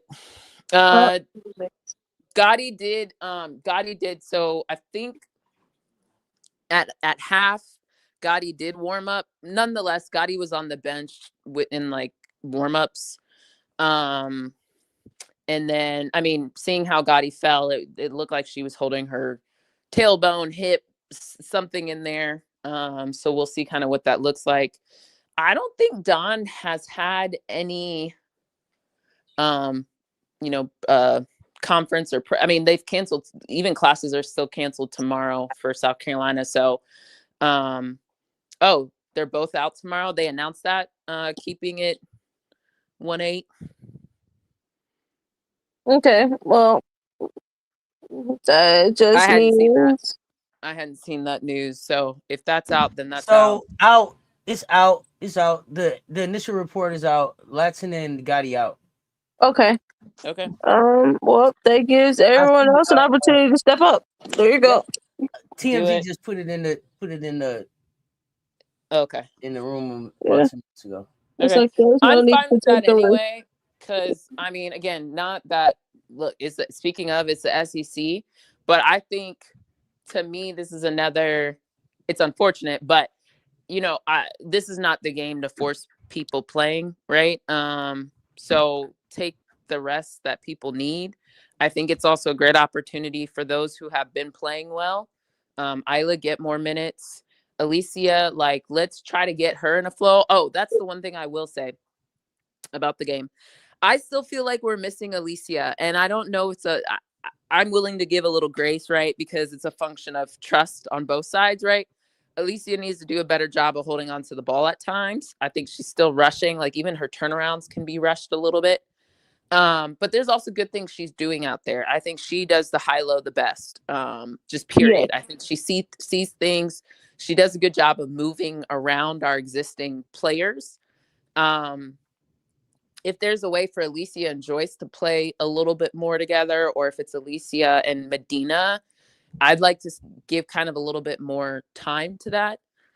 What that requires is whoever the hell is out there to start the game, y'all got to run the score up so we can get more of that. So everybody do your job, right? And then on the Isla side, I really liked Isla's assertiveness as well. I thought she did some good stuff. I'd like to see her, get more comfortable, in those minutes. So I think the onus is on everybody to do your thing, so everybody can get the minutes they need to work some things out. But I'd also like to see us look for Alicia a little bit more. I think we're missing her. I think she could seal better too. show Yeah. the numbers.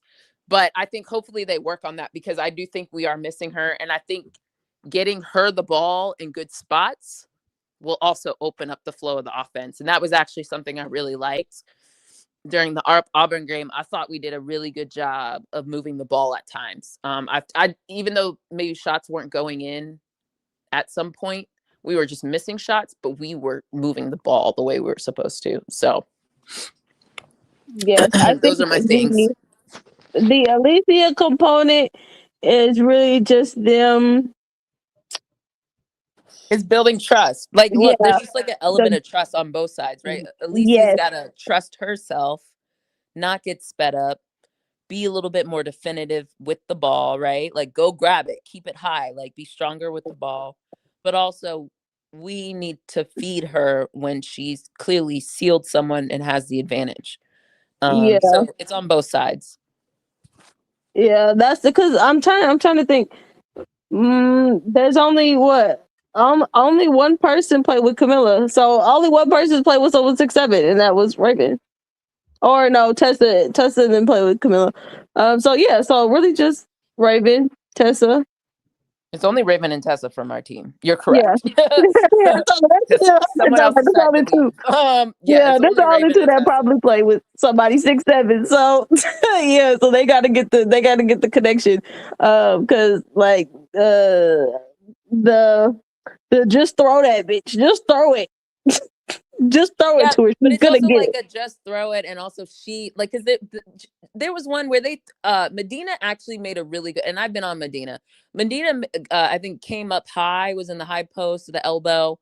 She made a really good pass, like a quick, decisive pass to Alicia. She turned, and somehow in her turning, I forget if it was Koulibaly or somebody. It was somebody really athletic though for Auburn. Blocked the shit right out of her hand. I said, "How the Yeah. fuck did that get blocked?"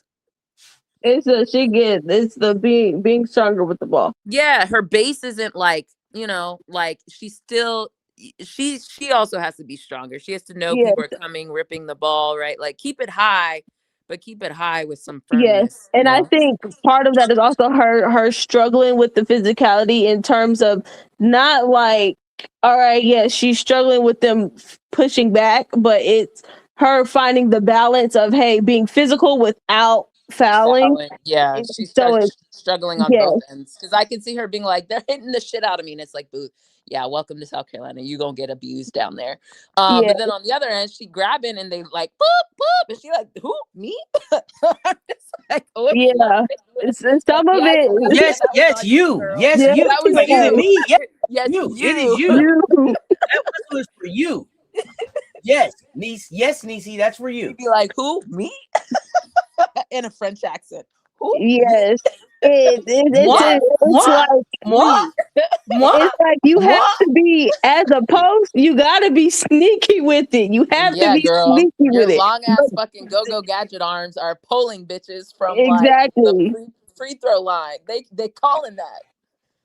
Yeah, It's just like Moi. you gotta be sneaky with the seals. In the way in which you're sealing and the way in which you're kind of moving them. Because like regardless, you're gonna be able to move guards. Like your post. You're gonna be able to move them whatever way you want to move them. Most of the time, but it's you moving them without I think them the other calling a foul. the feedback we have for we had earlier for Medina after the Oklahoma game, I think is the same feedback I have for Alicia, because that I watched that play. Her legs, her feet were narrow, like they were inside her shoulders, like when she Mm-hmm. spun, and so Yeah. therefore you're easily knocked off base. Whereas if you had a wider stance, like naturally, if you just had yourself in a stronger, wider stance, I Mm-hmm. think some of that knocking around you would see less. So I And think that's kind of part of it. like what you were saying, the rushing, she has to find her pace. Like as opposed, like this is the pace that I'm playing at, and you can't force me to speed. You can't speed me up. And that's what she's gonna have to slowly have to learn. Like, girl, you're 6'7". Right. There's not much. There's not Once much you they can do jump, with not a lot you. of people can go up there with you. Now, if you jump slow or they're up before you jump, yeah, maybe. But yeah, I think that's why, like, even on her turnarounds, it's like, girl, you just throwing that bitch up there. Like, just turn around, get set, and then rise. And ain't nobody blocking your shit. Like, so I think she just needs to be more grounded in her movement. And I think that's with core work. I think that's just with slowing down Yeah, between the two.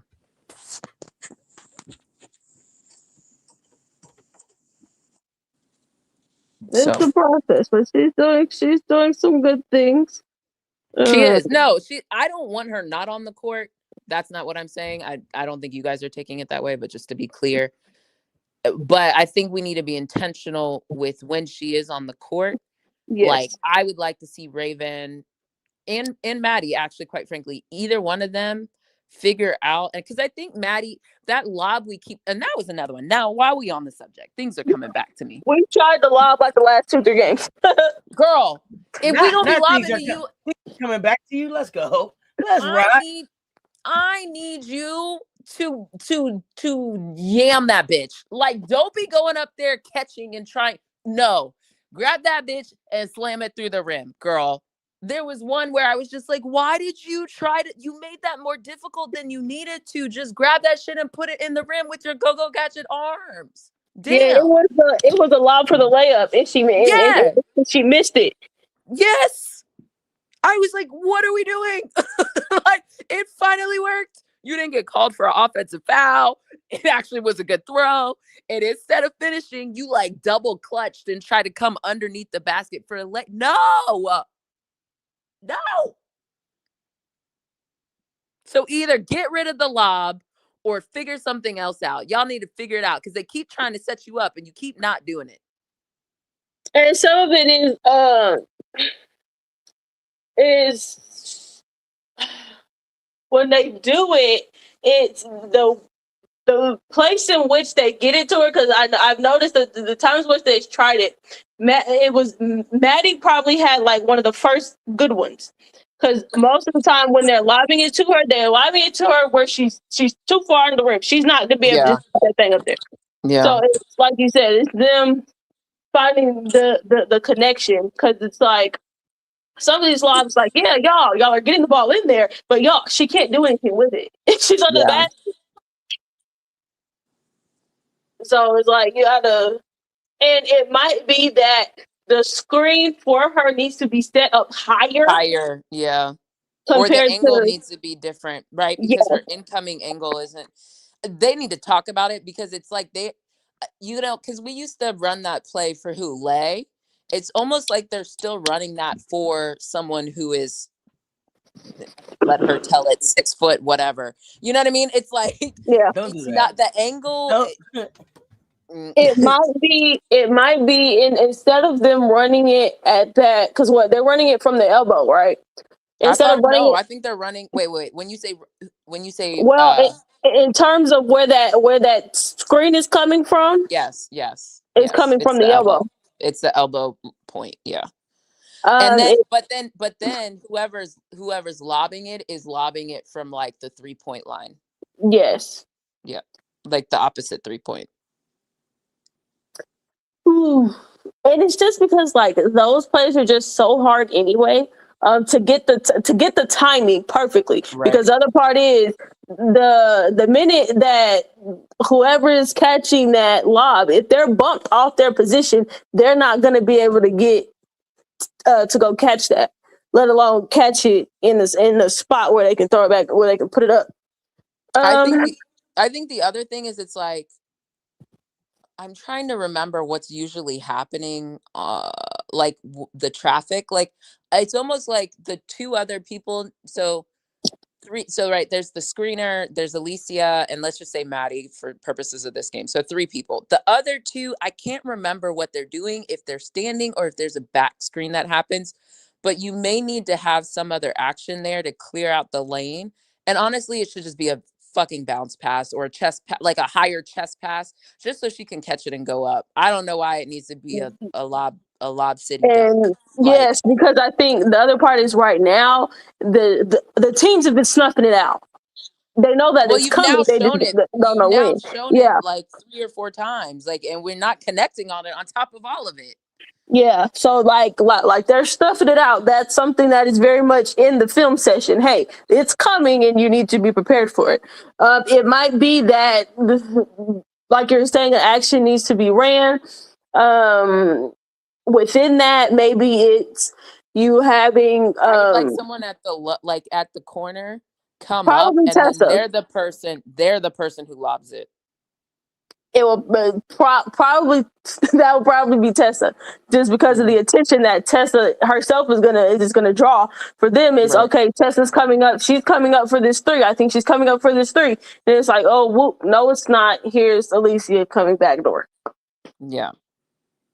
Something like that. Because right now it's just like too predictable, and then the ball's in the air forever. It just is like, I wonder if we have a counter to it though, because like I could see you coming up with a counter.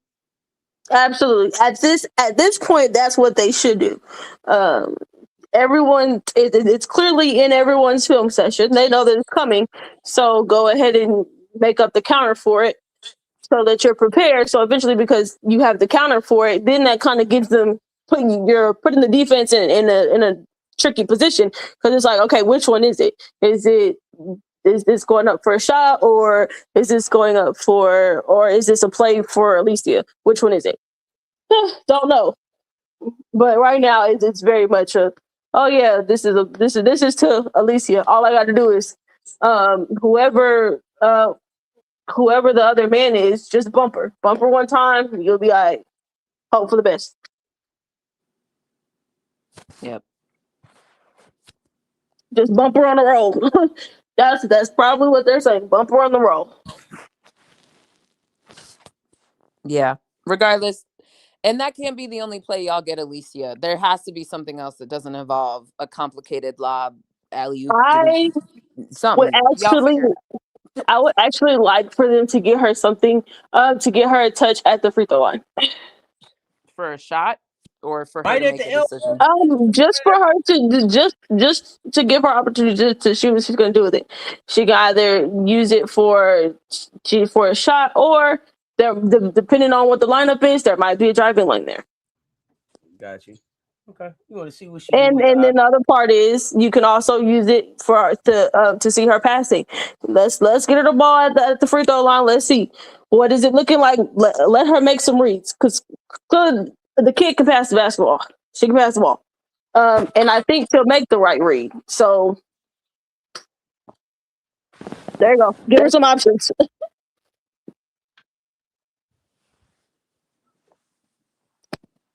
Shot, lane, pass, and go screen for whoever you just passed for. Something like that. There you go. What do you expect the lineup to look like? The starting lineup, or what would you like it to look like for this matchup?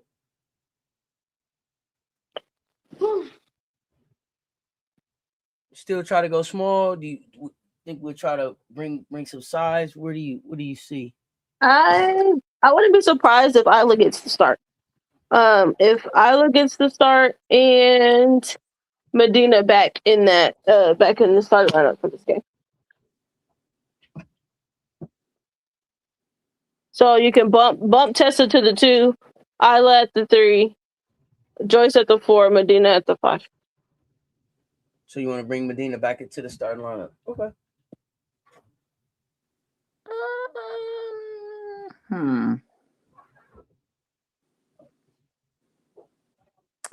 Yeah, I don't know. I don't know what I would expect.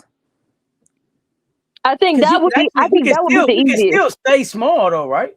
Yes, there is also you can still stay small. I think that's just probably the more predictable one, in terms of like, all right, you're throwing Medina back into the starting lineup because you have no Gotti, you have no Latson, and then you're throwing Isla in there. That's just kind of like or actually, instead of Isla, maybe Maddie. Throw Maddie in there, move Raven to the 2, keep Tessa at the 3, and then Joyce, Medina. Danny Danny Joy say, what about Dowda starting? I wouldn't mind it.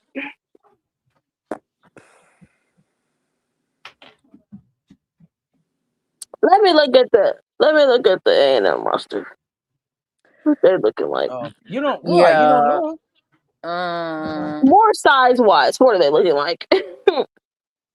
I mean, what's her name? Janaea, the in it girl. She's their like rebound. Like you do need to put a body on her and rebound, but I don't feel like there's. I mean, you can't like bullshit, but like you could go that same. Well, you could have Joyce play the 5. I think with no Gotti though, that kind of is no Gotti and no Tanaya, right? Yeah. So that's what we're actually solving for. Yeah, I mean they're all options. I just don't know which one we're taking. I personally don't care to be clear. Like I don't care. I don't care who starts. Just bring your energy when you start. That's all I want. I'm gonna put my money on Raven moving to the 2, Mouse is the 1. With Medina. That's what I'm gonna put my money on. That's what I think I'm gonna go with. Yeah, that's what I'm gonna go with.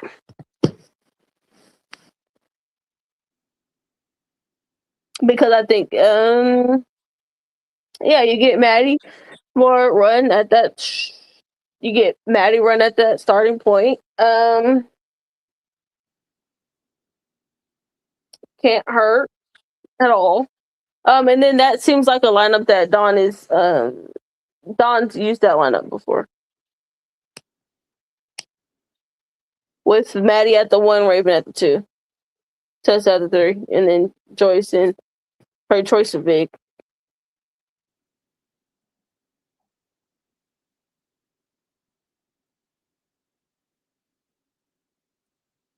But hey, this is the great thing about having so many people that are playing well. You can throw and just having all the size that she does, she can just throw a bunch of different lineups out there.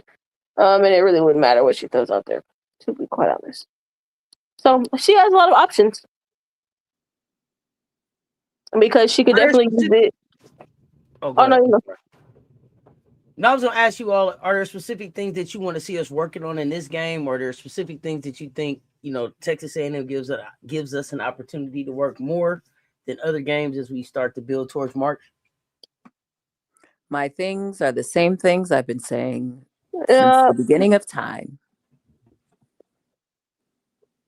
And no, I don't think there's anything in particular for Texas A&M other than a coach who's familiar with what we want to do.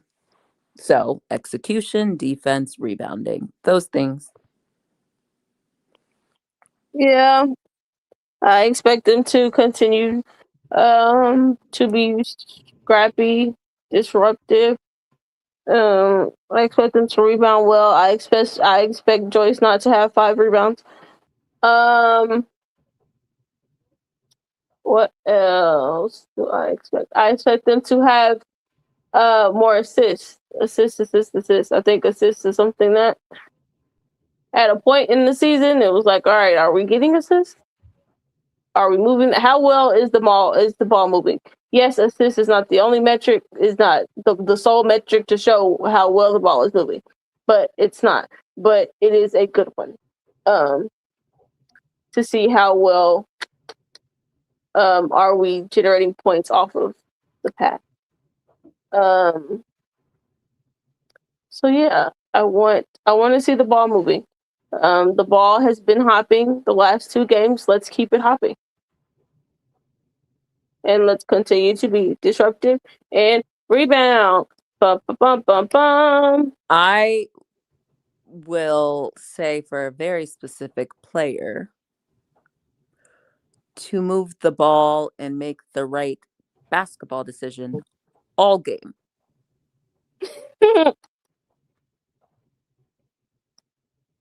Yep.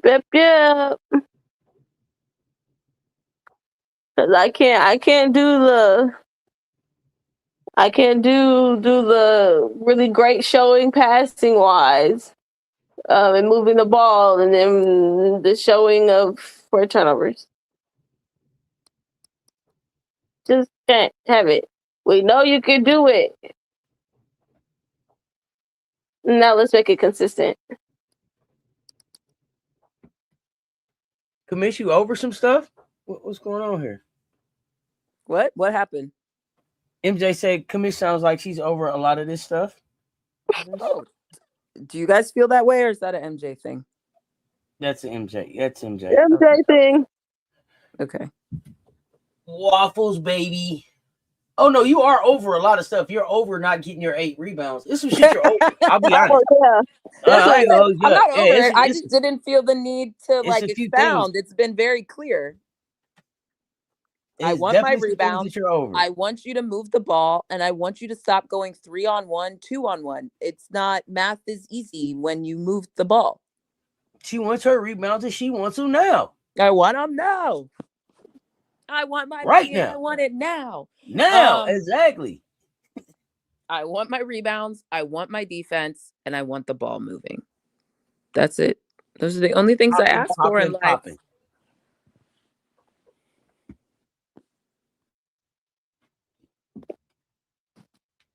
She's tired of telling us about love. She always tired of telling me stuff. It's okay. I just keep asking. Look, if y'all think Commish is tired of it, I guarantee Dawn is so over it. What did she tell Carolyn Peck before our game against Vandy? That Carolyn said she edited on live, but she's like, we're gonna run our shit.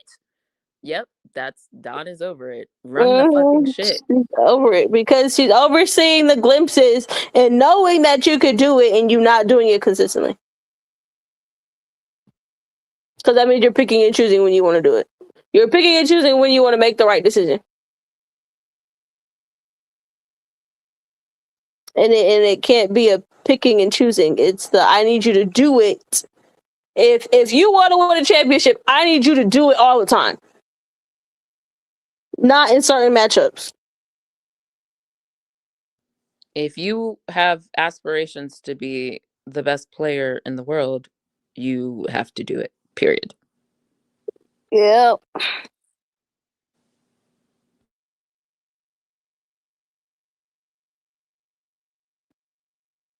It's not an option.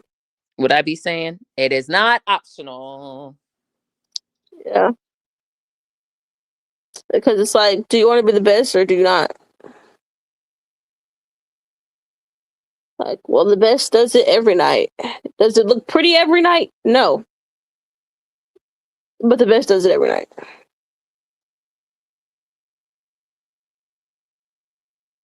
Shoot, the best has the best mess around and have nights in the first half where it's like I ain't really got no rebounds and then come out the game with with double-digit rebounds. I'll be like, dang, I gotta get on the glass. Mission accepted. And gets on the glass, ends the game with like 15 rebounds. Correct. Crazy. The same way they look up at the scoreboard and are like, I don't have points. Let me go get points. You should also be like, I don't have assists. Let me get assists. I ain't got no rebounds. I ain't got rebounds. Let me go get some rebounds. Don't stop at the first damn column. Go over a little bit more. Keep reading.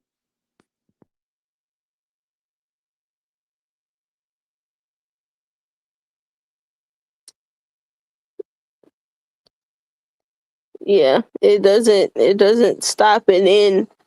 The game doesn't stop and end at points, people. So yes, well let's hope that everyone does what they're supposed to do. And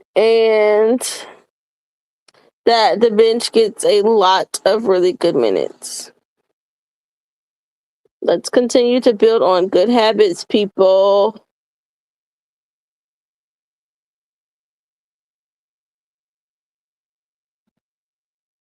Okay, and let's move it on because we won't see you before this. Mississippi State. How do you feel about the Mississippi State game?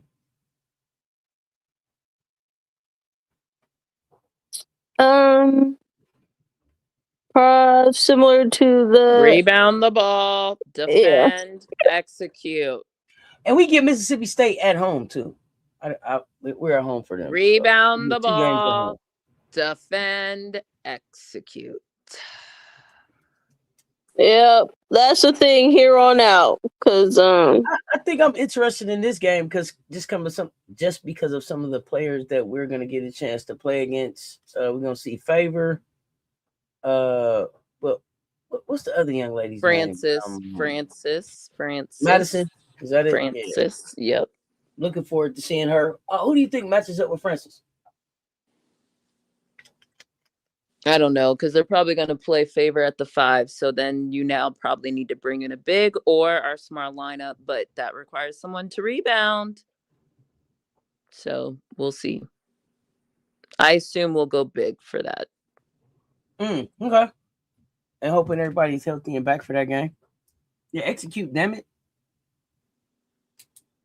No, like that's really all it is at this point. Any matchup, I could just tell you rebound, defend, and execute, and it applies to everyone. Like it's the formula. There's no two ways about it, which is why I sound monotone, because it applies to every single game.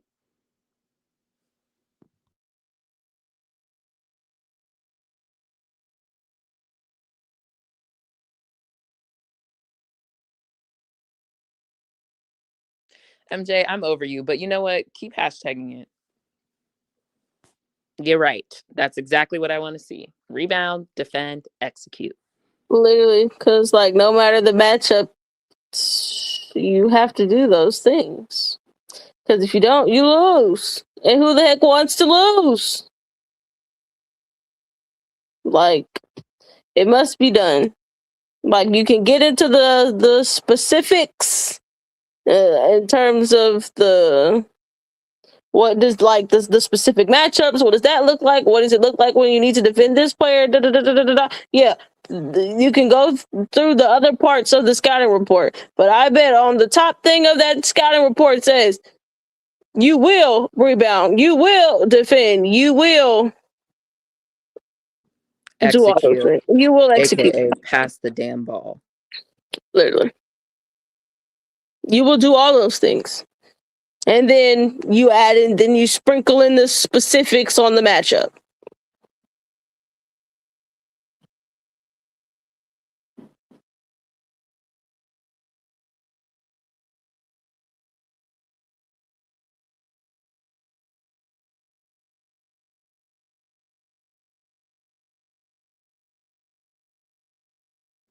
That's all I have. That was all I had. I didn't have anything else on the list. I know we got some Unrivaled going on. Shout out to Aaliyah Boston. Aaliyah Boston's too fucking around with y'all. Didn't we have a conversation not too long ago where we listed out the top centers in the league? Mm-hmm. Yeah. I just still don't think Aaliyah has a 5, but I get it. AB continues to show she is not to be fucked with. She continues to show, but look. And I didn't watch it, but I heard Dana was supposed to make her debut today. Did she? I don't remember if I saw Dana. I was in and out. Okay. Yeah, I was here with y'all, so I haven't recorded, but I thought I saw some socials that said Dana was going to play, but who knows? We're going to see. I'm going to be surprised when I watch it later. Definitely on my watch list before the show. Let's see here. What's going on, Tanya? Yeah, all business. She was all business. We have to practice good habits for Texas A&M, Mississippi State, Tennessee, LSU. But then it's still in the ball watching phase of her career. She better get out of it quick. I don't know if I think she's just still learning. But I got you. What else?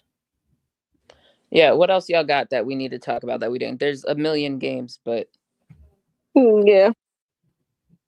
Oh, thank you. Any questions Dana for did the play. panel? Yay, Dana. Yes.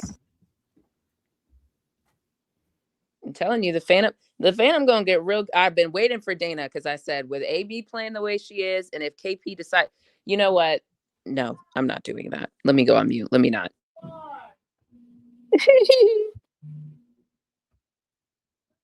Yeah, stay ready so you ain't got to get ready.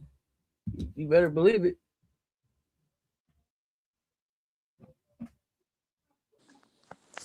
KP's team would win the championship if she passed the ball a little bit more, but yeah, they probably would. Because they looking a little scary over there. Looking like you guys. I told you the Phantom, watch out for them. When we said it before, everybody looked at me. I said, no. You got an ultra competitive crew. You have people who have played 3-on-3 before. Watch out. And AB is a good passer. And actually, that dime she hit to KP, like AB's passing is also getting like really fire. Absolutely. I'm tired of the development pool people. I'm over it. I'm very over it. They need to fix this for next year. So Haley, okay, Haley's playing with the Breeze tonight. Okay. But yet we haven't, you know what? The development pool continues to be very interesting.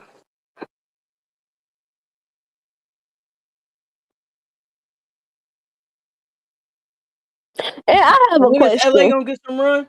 Go ahead. Has Fee got that surgery yet? Yeah, on one of her feeties. That's why she on the scooter. Okay, I just had to make sure. I was wondering if that scooter was hers. That was sitting right next to her. Okay, yep. I just need to make sure. Like, girl, you got your feet done, right? But I think it's happening one at a time. So I don't know how long she has to wait before the other. I assume they didn't do both simultaneously. Yeah, she got a kid. She can't do both. Right.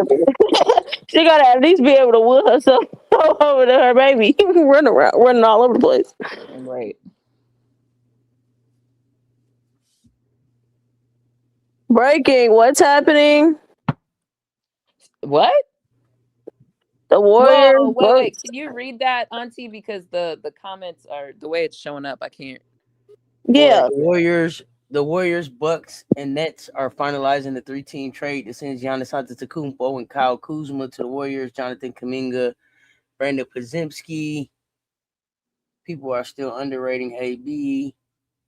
Four first-round picks to the Bucks and Moses Moody, Draymond Green, and 2 second-round picks to the Nets. Wait, Draymond Green got. Wait, what? Is this real? Hold on. I gotta go find Shams. What? Ain't no way. Don't tell me this. That's a. Hold on. Where's man, Shams? I've been waiting days. Because that's a lot. What I just heard. I'm not saying I don't believe you. I just need to make sure it's coming from a. Wow. Oh no. I've prayed so many nights for this day to come. Wait. Hold on. Shams didn't report it. Just make sure it's not one of them fake accounts because they really be moving out here. But low key, it would make sense. Wasn't Draymond on his podcast the other day talking about how I ain't worried, I ain't scared. It sound good, but I don't see it. I don't know. Once I heard that Draymond piece, I said, I don't know. Hold on, there's a lot of he ain't never talked about that trade stuff for himself. Oh, Notre Dame beat Stanford. Oh wow, I missed that one too. Dang, Stanford. No. I'm trying to figure out why in the world Golden State want Kyle Kuzma with it. But hey, I'm not seeing that trade. Because I'm like Kyle Kuzma with it. I'm just saying I'm not seeing it. That's it. But I got all the fake parody accounts blocked. And then, so Porter Jr. just stays in Brooklyn? I have not seen that information. So again, I am just gonna pretend. I'm not indifferent about Draymond being moved. I mean, I called for us to move Draymond some years ago, but I understand why Draymond hasn't moved. But I feel like that was something that we needed to do a while ago. But I also feel like I also am, a Warrior fan that doesn't necessarily believe that Steve Kerr should still be there. So there's that. Look, all I'm gonna say is if Draymond is being moved, that means that they're finally going all in on Steph. And this is what needs to happen. I think they've always been all in on Steph. I think that's why Draymond has been there. I actually think I don't see Shams. All I'm saying is I don't know, guys. I've been scrolling for a minute. I'm still not even seeing that news. So I think that might be some fake stuff. It could be real, but I'm not seeing it.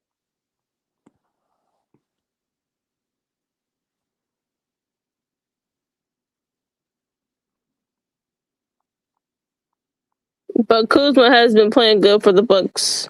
I'm not seeing it till I get a ESPN. Yeah, the Kuzma part doesn't make sense to me because Kuzma isn't a Kerr player whatsoever. Not a Kerr player whatsoever. Kerr will probably sit there and say, "Look, I'll keep Jonathan for all that." But he take Kuzma. Yeah, I don't think that's real. Anyway, anything else y'all got? What else y'all want us to react to? Otherwise, I'm gonna go watch. I forgot the Grammys was on tonight. Damn it! I should have recorded that. What's going on? So I do appreciate y'all doing this Sunday night baseline brunch. I didn't have anything else, ladies. Unless y'all have something else, we can wrap this up. Oh, go ahead. We need to put in our Super Bowl picks, y'all. Super Bowl on Tuesday. Wait, Super Bowl on Tuesday? What?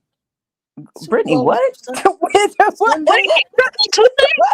The Super Bowl's never on a Tuesday. It's on Sunday. No, it's Super Bowl Sunday. That's why you always gotta go to work, like feeling some type of way. Like the hell? See, y'all, I'm sorry, y'all. My schedule all jacked up. I'm all over the place. I was like, wait. I kid you. No, okay, look, it's the ESPN. Look, ESPN got me all jacked up on the dates and everything on my stuff.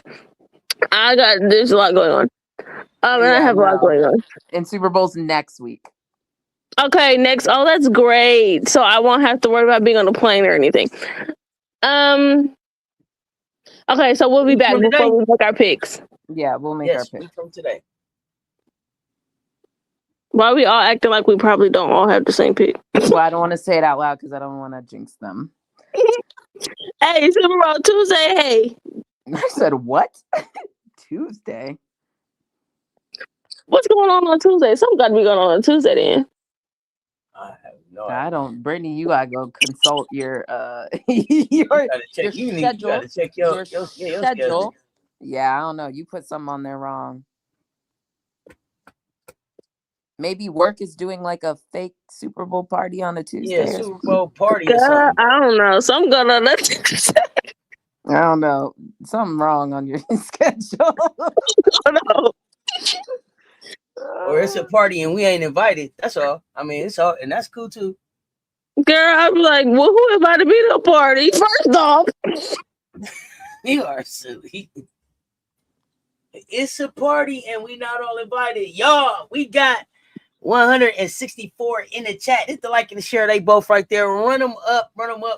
Y'all, it's my birthday week. We are having a birthday party. I think it starts tomorrow, but for sure on Thursday. Y'all pull up, celebrate with me. Baseline Brunch back next week. I'm in Columbia next week. So excited to get to the game. What else I got, y'all? We got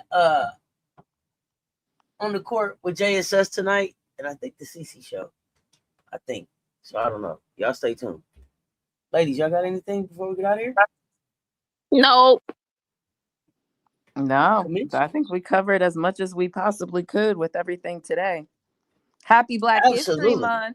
Oh, yeah. Happy Black History Month. Absolutely. Special. We got a special Black History Month series coming for Polysports Tea Time. Be on the lookout for that. We'll be highlighting some pioneers in some different sports. So looking forward to those conversations. But ladies, I appreciate y'all pulling up for this Sunday night conversation. We appreciate y'all pulling up and having the conversation with us. If it's your first time here, hit that subscribe button. Don't miss the next drop. Ring that notification bell. Until next time, y'all know what it is. It's the Commish. Brittany, Cess Talk Sports, Baseline Brunch, y'all. We out.